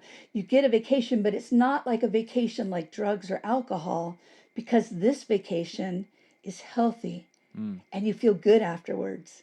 So And it leads to good things. like that music fills up the space where the hatred or fear were, but you can't have all of them there at once, and so it kind of pushes those out as the idea. Yes. And you start thinking, I want to feel this way all the time. Yeah. Yeah. You chase So that. it's just amazing. And I didn't know any of this before I went to Kosovo. Right. I just feel so lucky that I get to do this job and Well, and Liz, if you look back, know these kids. like looking pre-Kosovo, before that first trip, do you see, like looking back now, do you see anything in your own childhood that was like seeds that were planted that eventually led to that happening? Yes. My whole life prepared me for this. all So led I up was to that. I was a military brat. My dad was an were ya? aviator in the Navy, flew off aircraft carriers during Vietnam. So my whole childhood, I was afraid he was gonna get killed, and yeah, that's a whole other story. Knew a lot of kids whose dads had been killed or who were missing in action. So I dealt with a lot of that as a child, not having any idea that that wasn't normal, because everybody I knew was going through the same thing. Yeah. And then living on military bases, being around tanks and other things. Then living in Los Angeles during the riots and during the Northridge earthquake, Right. seeing the freeway fall down. And after the riots, so when I was living in LA, so I went to grad school at USC to study writing for the movies, right? Yeah. Yeah. And it cost so much money. It took me forever to pay off my student loans for that. And then I end up in Kosovo. And it's obviously what I'm supposed to do with my life. Like within 3 days, I knew Yeah. it was what I wanted to do with the rest of my life. So then I'm thinking, why did I go to USC? Why did I spend all this money Yeah. when this is going to be my life and I'm not even going to get paid? But I learned more in that grad school at USC that has helped me run this foundation than all the years of education before that. I learned how to run a business. I learned how to write arrangements for strange instruments. I learned how to, listen to something and then write it down. I learned all these things that have helped me. I taught school to emotionally disturbed kids because that was my first job when I decided I couldn't make a living writing music for movies and I needed to do something else for a while. Yeah. Excuse me. So I got all kinds of training to work with emotionally disturbed kids. I did so many. Oh, and after the riots, I ran a group that did volunteer work every week for 4 months in the areas of LA that I'd never even been to, working side by side with groups all over the city. So I just feel like my whole life I was led to jobs that gave me the experiences that I needed to be able to do this.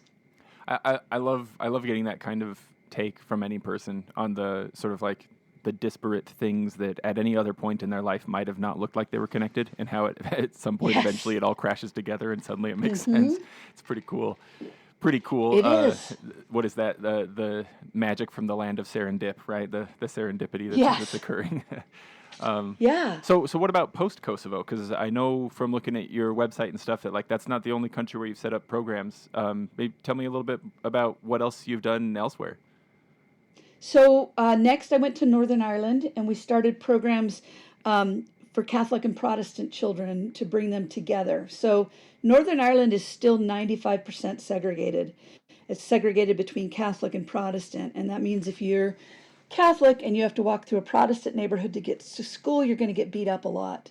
It means that you have to know which clothes to wear, which football team to support, which jewelry to wear. You have to know which side of town you're on all the time, which people you're with. There's so much anxiety and fear in the kids there. Mm-hmm. And there's not much that ever brings them together, especially within their own country. Sometimes there are programs that'll take them out of the country for a week and they'll be with other kids, but nothing inside their own country. So we started doing programs through after school clubs, bringing the Catholic and Protestant kids together. And it was incredibly successful. Our very first concert, one of the fathers said, this is the first time that my daughter, who's Catholic, has ever been friends with a Protestant child, and that's something I didn't think I'd see in my lifetime. That's a pretty natural fit for the penny whistle too.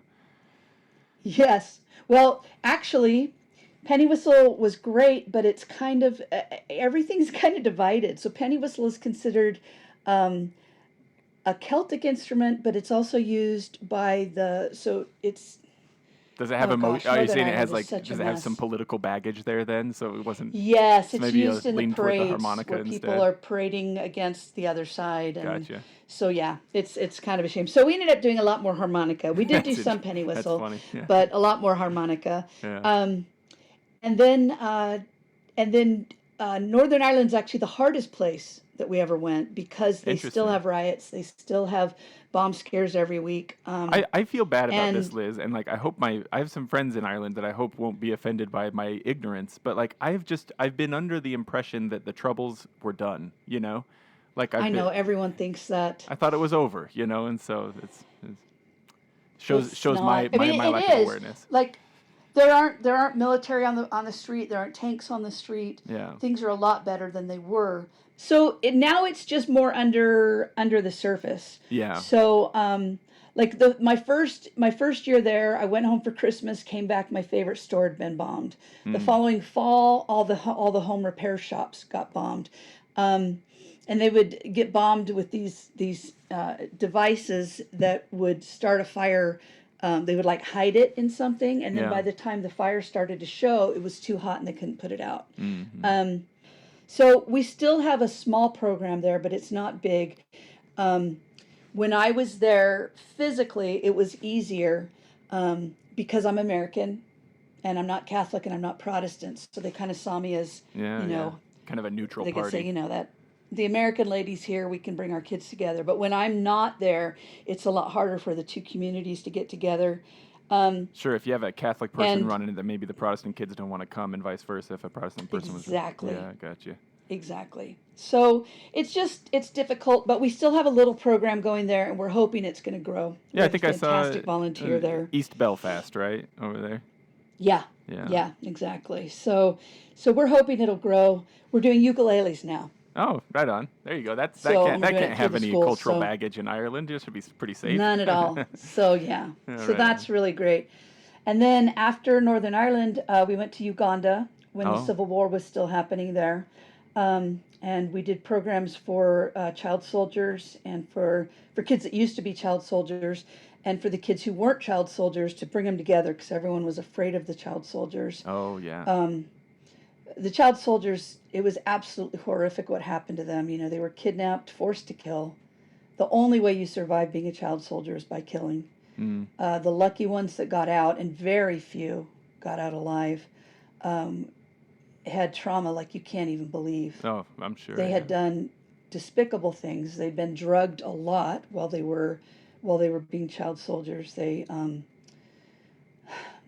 had not lived in a normal society for a long time. So Yeah. trying to learn how to be in society again was really difficult. And then when there was sort of a time when a lot of them were let go. We were expecting thousands, but only a few hundred actually came back. Mm. But many of them were girls with children because they'd been Mm-hmm. given to commanders as rewards. And when they got out, they had no education, no way to make a living. And English is the official language in Uganda. Oh, I didn't But realize that. yeah, but you learned it in school. They don't Mm. speak it in the everyday life. So the kids that were soldiers and not allowed to go to school didn't know English, so they couldn't work in the regular jobs. Mm. Plus, they hadn't had an education. Plus, they'd had this horrible experience and everyone was afraid of them. And then on top of that, these girls, 15, 16, were coming home with 3 kids. Yeah. And nobody wanted these kids. Nobody wanted these women. Mm-hmm. And the kids needed to go to school. And so we were contacted. We'd been working in a few different schools, and we were contacted by this woman who said, I'm taking in all of these children that were born to the child soldiers. Nobody else wants them, and everyone looks down on them. Could you bring your program to our school to try to lift these kids up? Mm. So we did. Of course we did. We were so excited. So we taught those kids. And a year later, I asked her if things had gotten better.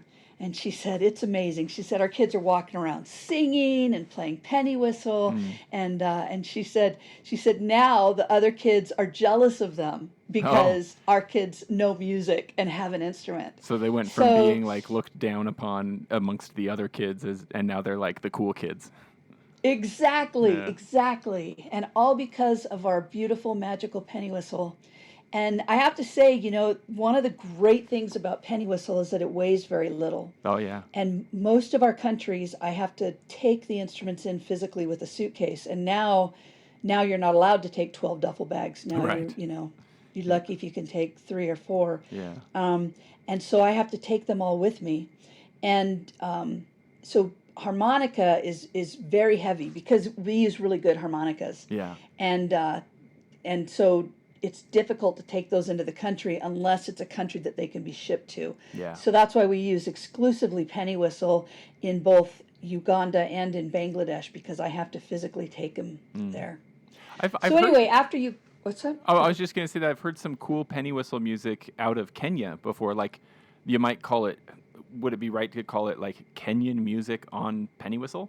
I don't know. Which I know is there close by. Probably. And so I guess very what close. it makes me wonder, Liz, is like with all of these programs, are you making a conscious effort to grab local melodies and styles and try to make them fit? Absolutely. So you're not like doing Yes. like a cultural colonialism thing where you go out and say you must learn, This Western is the European only music. way you can learn music. No. Right. Now we do in some ways in that they learn the scale and all of those things, but we always use the local terms for the notes and those kind of, and in most of the world the scale goes do re mi fa sol la si do.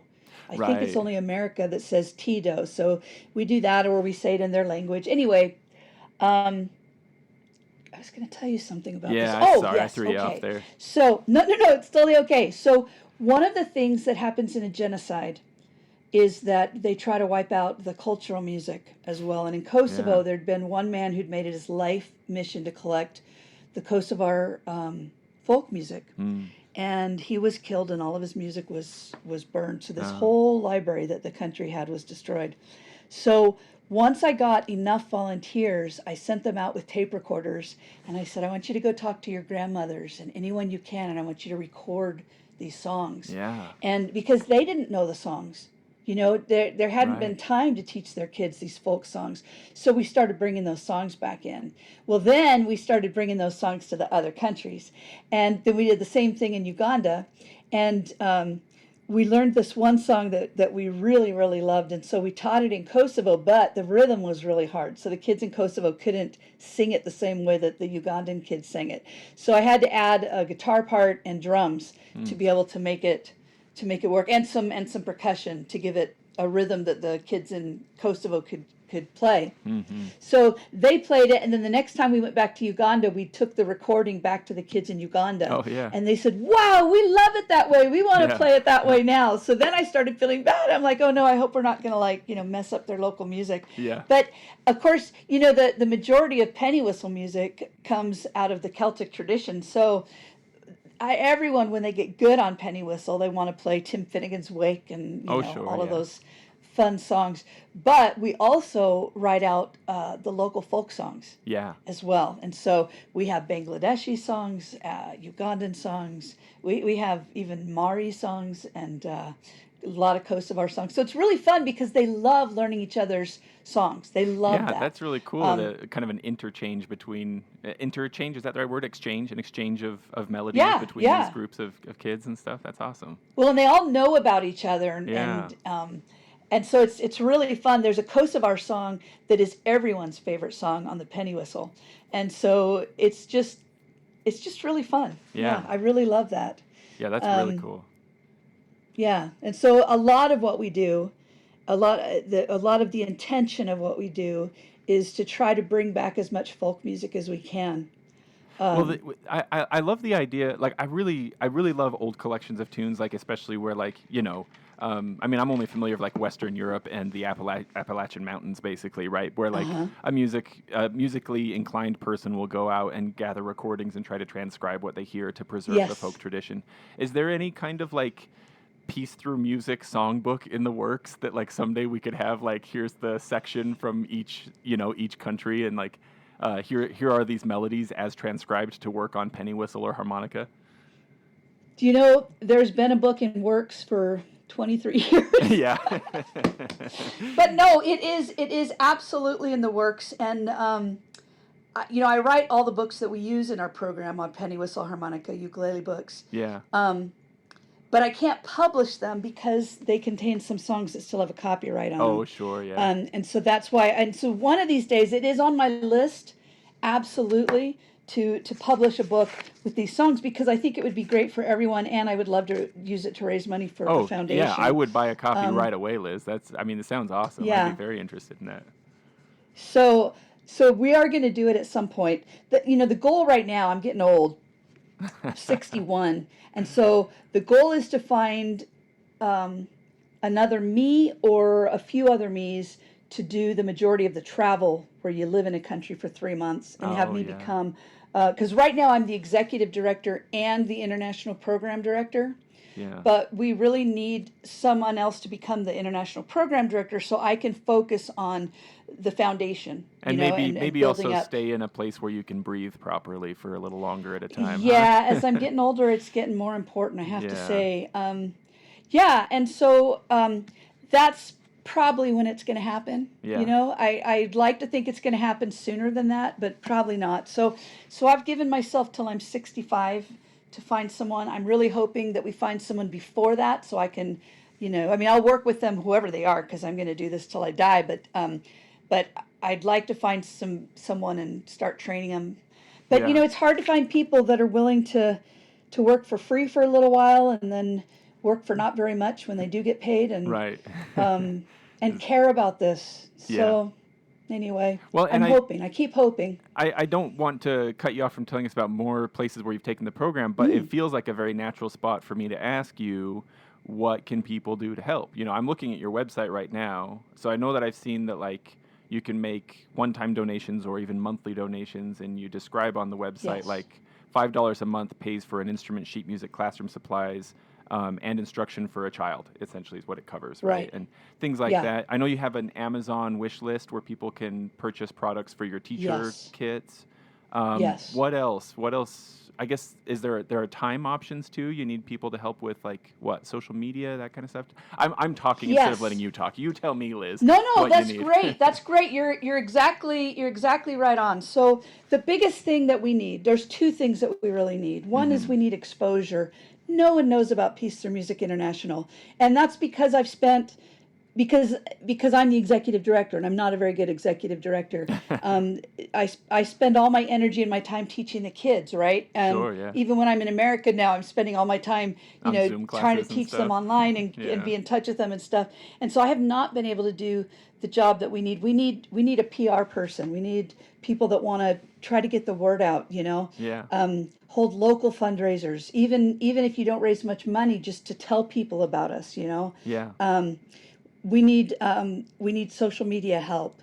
We need people that want to run a really great Instagram or Facebook or there are so many great examples out there, and I will try doing them, and then I'll get completely swamped with work and not able to keep it going.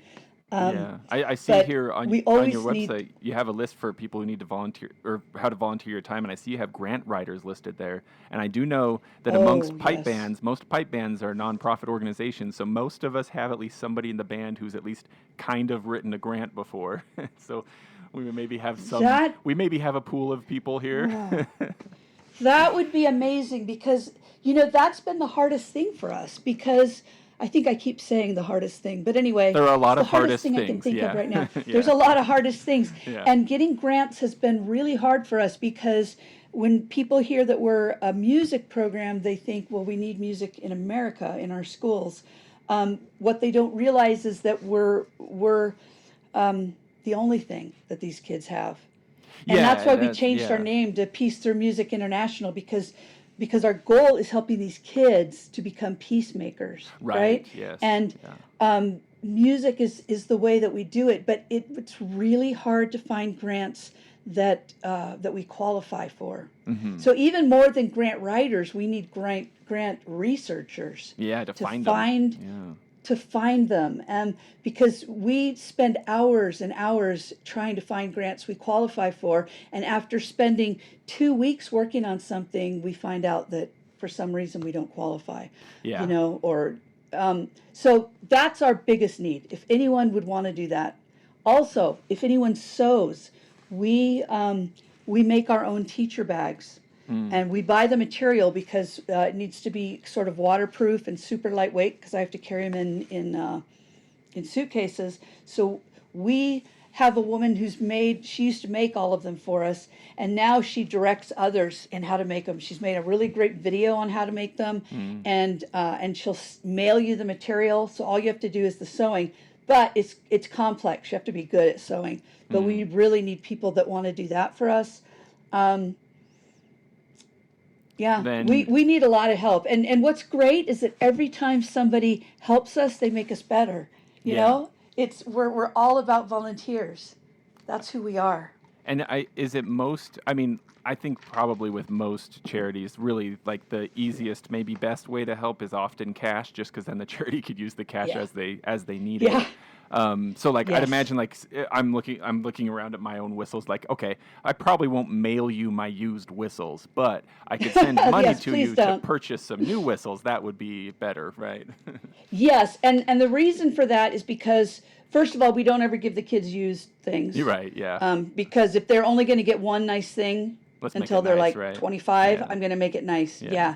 But also because we want them, we can buy our penny whistles at a really steep discount. Mm-hmm. So if you buy a penny whistle and you spend $15 on it, we can buy it for maybe $3, and then by the time we get it to the country, it might cost us $6.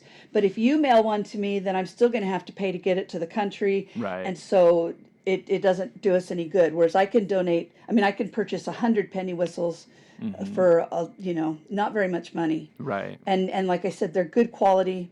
One of my dreams, I don't know if you have anybody listening that would have a way to do this, but one of our dreams is to develop our own whistle and then sell it only to raise money for the foundation. No profit for any person, but have it go. Although I suppose if somebody wanted to take this on and get some money, but have some of it go towards us, we'd be happy with that too. Right. But that's been a dream forever.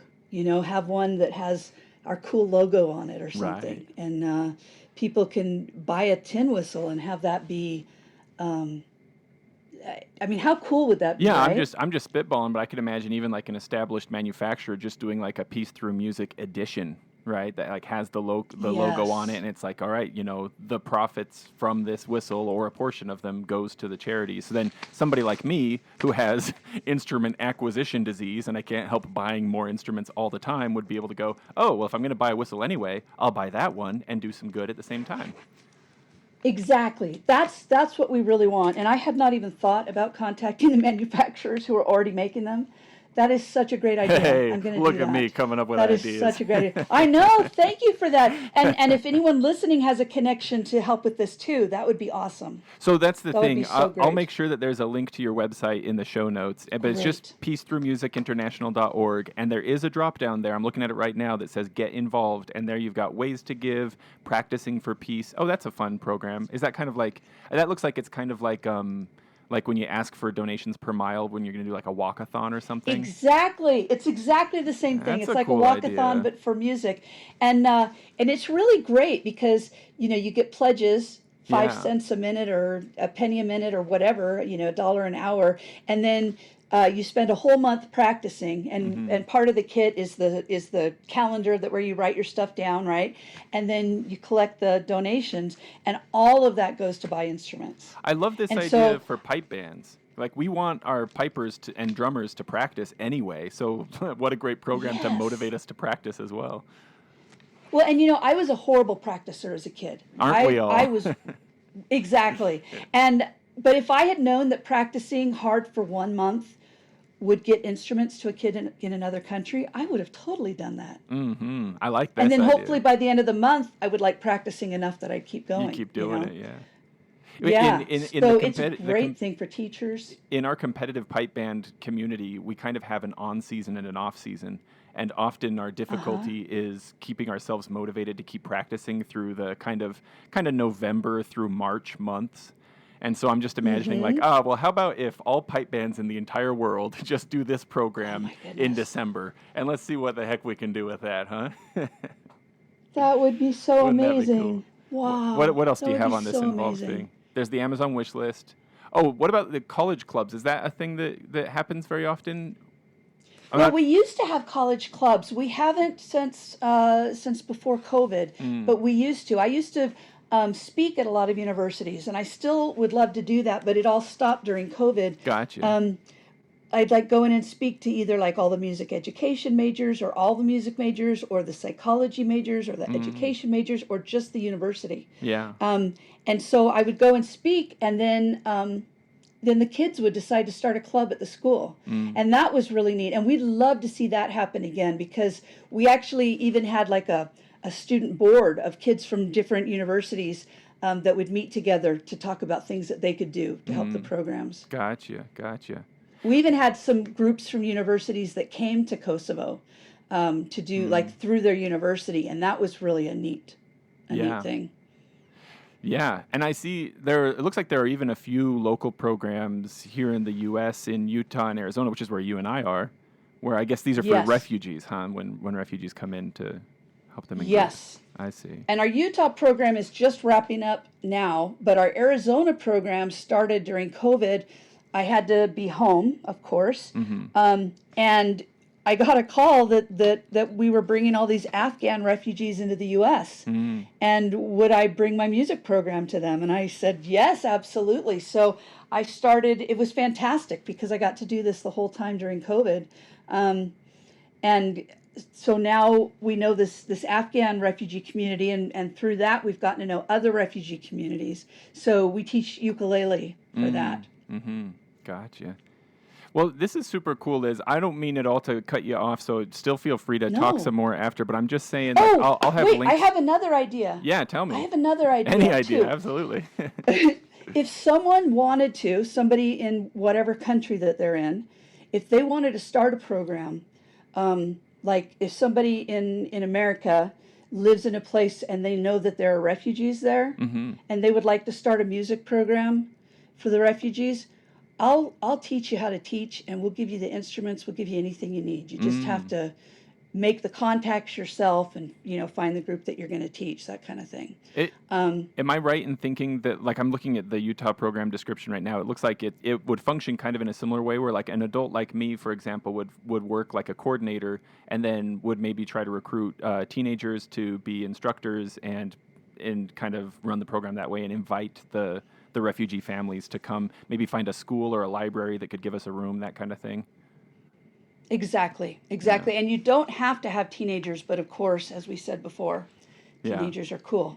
Yeah. So, that's exactly it. And the hardest part is that you really have to have adults. Teenagers would keep this thing going forever, but you have to have adults that will agree to be in charge. Of course, there's questions of liability and all kinds of stuff like that. Where, Exactly, all of that stuff. So in the U.S., it's a lot harder to set those kind of things up than it is in other countries. But we would love that. Any place in the U.S. that could see a need, and it could be a homeless center. It could be. There's so many different things that this would be great for. During COVID, when it first hit, and we all thought it was going to last a couple of months, I put a post up on Facebook saying, hey, is anybody else going crazy? If you want, I'll teach you ukulele. And so my friends signed up, and I started teaching ukulele on Zoom. And then a friend of a friend contacted me and said, I'm a therapist for nurses, and the nurses I'm working with are dealing with so much trauma from Oh, COVID that sure. it's not that different from post-war trauma. Yeah. Is there any way that you would consider doing a class for them? So we ran programs for healthcare workers the whole time during COVID. And then we were asked to add school teachers. We added the school teachers. And what's really great is that now they have taken over the programs and they're teaching themselves and each other. That's super cool. So Yeah. my understanding of the program, I didn't even realize I had blinders up as to just how applicable it could be for how many people. It's exciting how expansive it can be for more and more groups of people. I It's wonder, pretty exciting. Liz, I've been thinking maybe too much. Maybe I'm too much inside of my head about like what my actual motivations are for why I do certain things.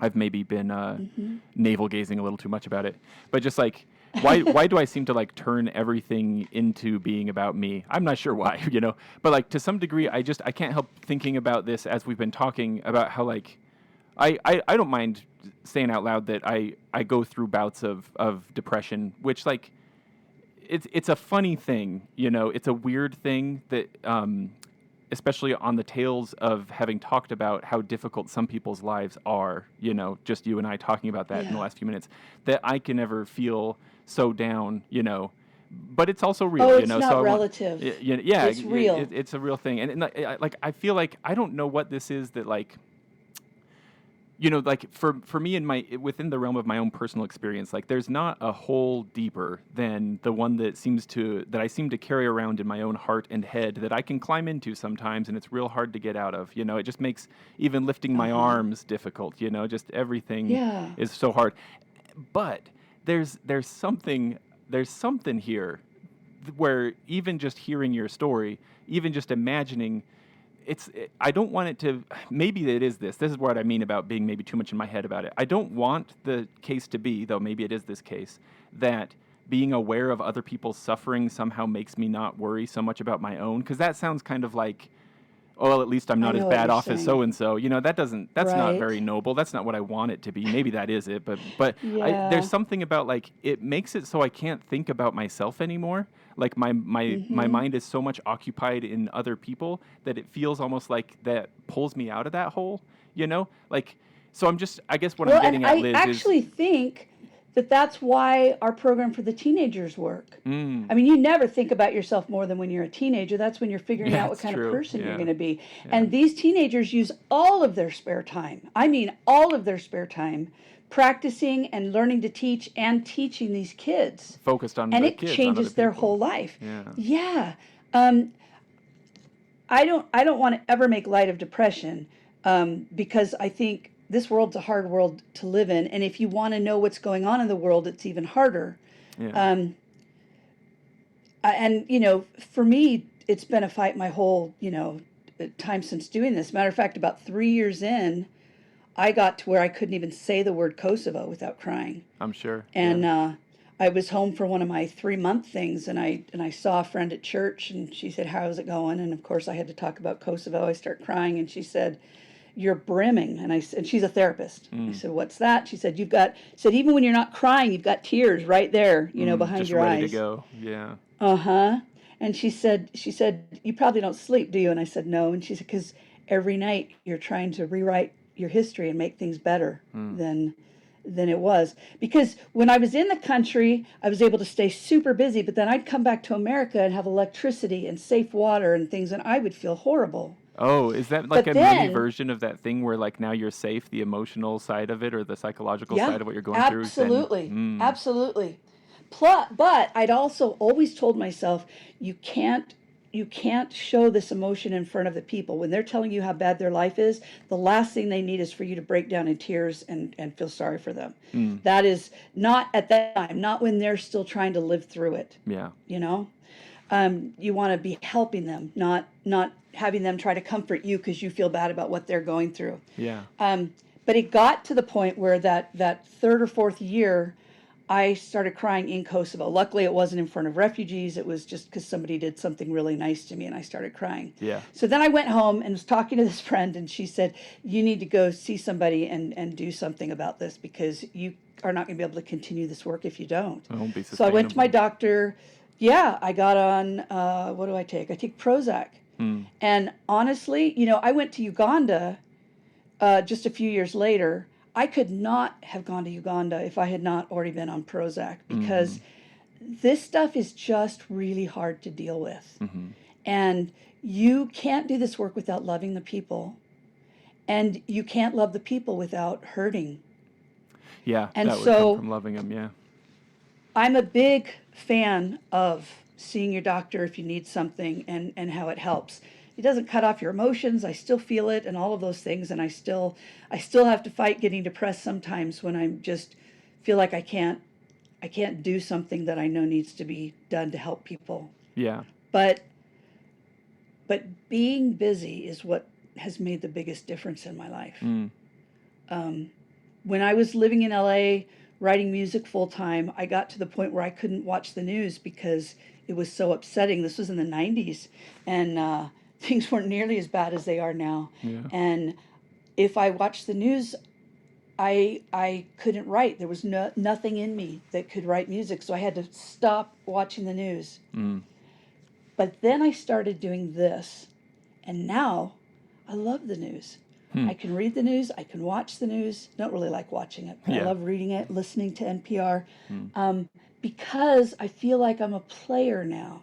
I'm making a difference. So all of that I just said is to say,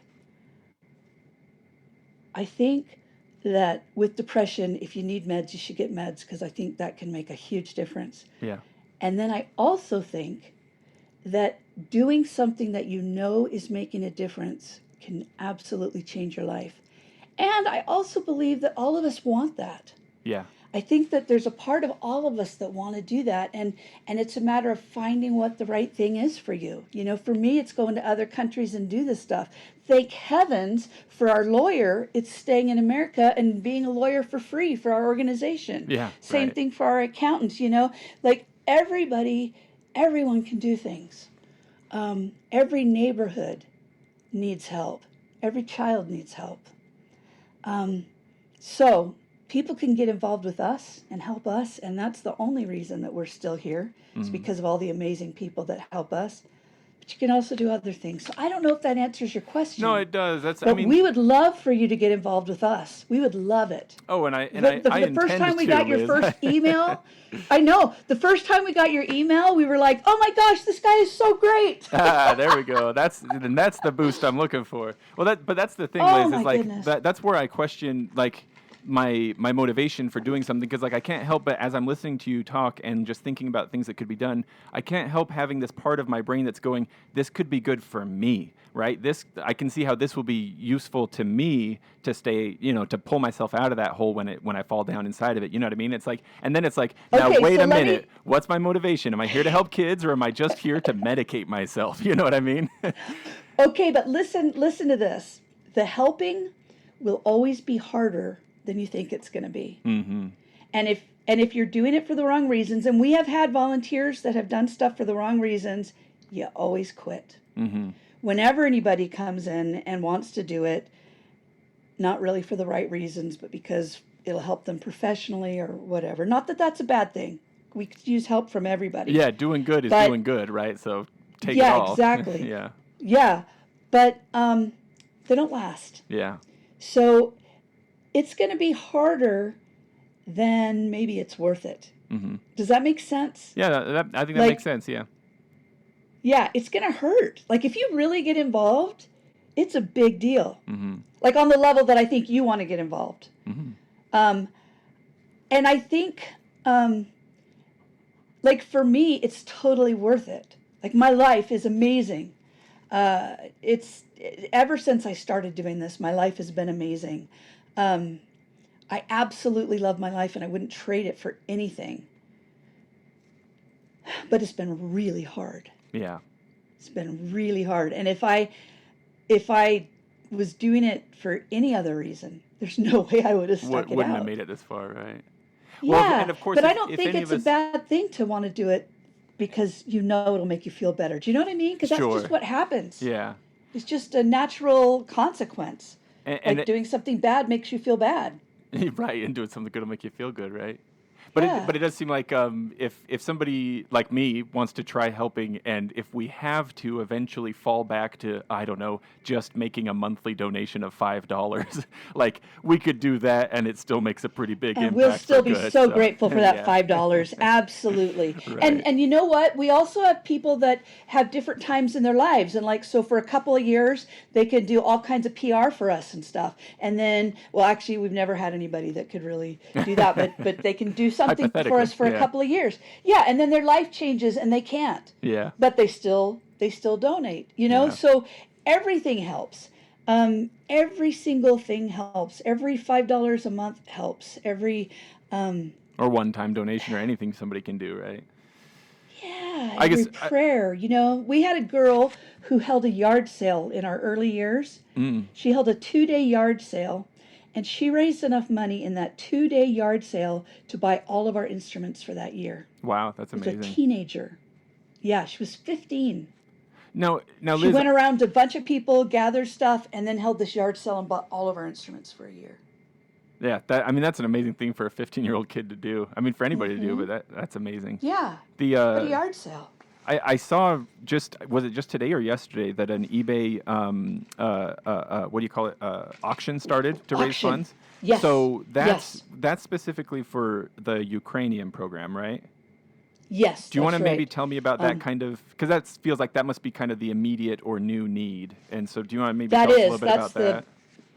Yes, that's our biggest need right now. So last year, when the war started in Ukraine, of course, we said we got to go and help, Mm-hmm. and so we started researching things. But of course, we'd also already made our year budget, Right. and no money did we have for another trip to another country. You didn't So didn't it plan was, ahead for another war yeah, breaking out. for another war. Yeah.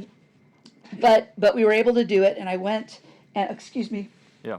I'm sorry. No problem. So I found a group in Poland that is actually a cell phone company who had turned a training center into a refugee camp. Mm. So every family got a room. This was the nicest camp I've ever been in. Mm. Every family got a room that was like a hotel room, not a nice hotel room. It was like a youth hostel kind of hotel room, Mm-hmm. but it had a private bathroom and it had beds, um, and and then they would eat meals together. And so I contacted them, and they said, yes, we absolutely want you to come. And they even let me live there that summer, which was amazing because they had a spare room. And of course, I said, if anyone comes, you take my room away. Of course, Because yeah. I don't want to take anyone's place. Yeah. But the town that it was in was super expensive, and I wouldn't have been able to stay very long if I'd had to pay nightly for lodging. Yeah. So anyway, so I lived with the refugees, which was also the first time I've ever done that, and that was an amazing experience. I ate with them, lived with them, talked with them, hung out with them. It was phenomenal. Mm-hmm. And so we ran like 2.5 month summer camp, basically, which was like a full-time music camp. We started at 9 in the morning, we ended at 5 in the evening, except some nights we went till 8 in the evening, and it was phenomenal. By the end of the summer, we were teaching every kid in that camp, the little kids, the normal age kids, the teenagers, and then a lot of the women. And what happened in the Afghan program is that the women, I started noticing that the women didn't really have anything to do when they were here in Arizona. Mm. And so I offered them a class, and they started learning ukulele, and they ended up becoming my biggest group of the Afghans. Mm. And so that's what we're trying to continue, is that program for the Afghan Mm. women. So I wanted to offer this for the women living in this Polish refugee camp. And at first, none of them wanted to join. They're like, there were no men. Well, there were 2 older men, but the men that were fighting age were not allowed to leave Ukraine. So these were Right, all women yeah. with children living in this camp. And when I say camp, it's just like a big building. But everyone got a private room. So it was, like I said, quite nice for a refugee camp. I'm kind of clicking around the website while we talk, and I think I found some photos from the Ukrainian class. Oh, good. Yeah. So Sorry, I threw forgot you what I off was with gonna that. Sorry say. about that. I'm sorry. So anyway, we were able to run that program for not very much money, which was Yeah. really great because I was able to live with them. So now that camp is shut down, and the kids that were there have been moved to another camp. And so I want to. That's where we're trying to go, is back to where those same kids are, plus a whole lot more kids. Gotcha. And so we're trying to raise funding now because I'll have to rent an apartment to do that. And pay for food and things. So that's going to be more expensive. And we're going to try to actually get 2 different camps to teach this summer. And so then I'll need a vehicle as well. So it's going to cost more. But one thing about us is we never waste money. It all goes to, making things work for as little as possible and reaching as many kids as possible. So the kids get out of school at the end of June, and so that's when we want to start this program. And what's one of the really exciting things is that one of the Yazidi refugees that I taught in Greece, who now is a refugee living in Germany, is going to try to join me in Poland and help me teach, because she's been teaching Yazidi refugees in Iraq online. It's all so convoluted, but Yeah.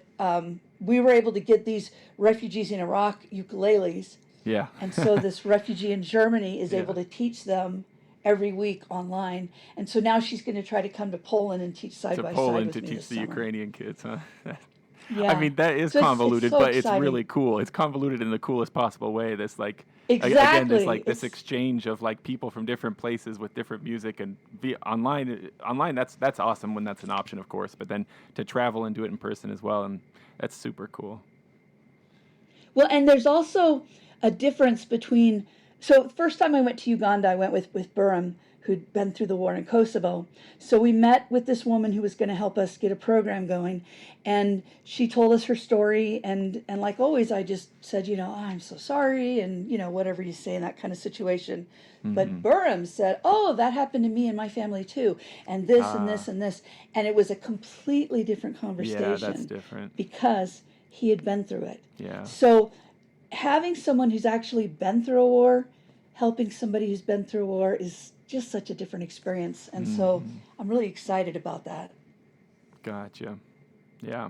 Okay. Well then, Liz, like I say, I'll put links to the website in the show notes. I'm going to try to shift my release schedule so that this episode goes out really soon.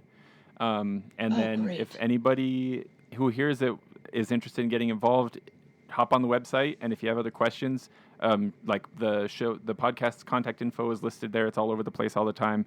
And I'll be happy to turn people toward the right place if you're unsure where to navigate to on the website or anything like that. And I think we're solid, Great. Liz. Unless, did you have any sort of parting words that you wanted to share? Or no pressure, of course. Just I can. The one thing I would like to share is just that, and I hope I hope that I can share this more in the world, is that all of us have something to give. And for some people it's money, for some people it's time. But we all have something to give that's unique to us. And if we look inside ourselves and look around us, we'll find it. We'll be led to it. And we all can change the world. And people living in this country are so blessed. We are so rich compared to most of the world. And we have an obligation to help these places that have people that through no fault of their own were born into situations so different from ours. And we can all make a difference, and nothing is too small. Everything makes a difference. Every giving act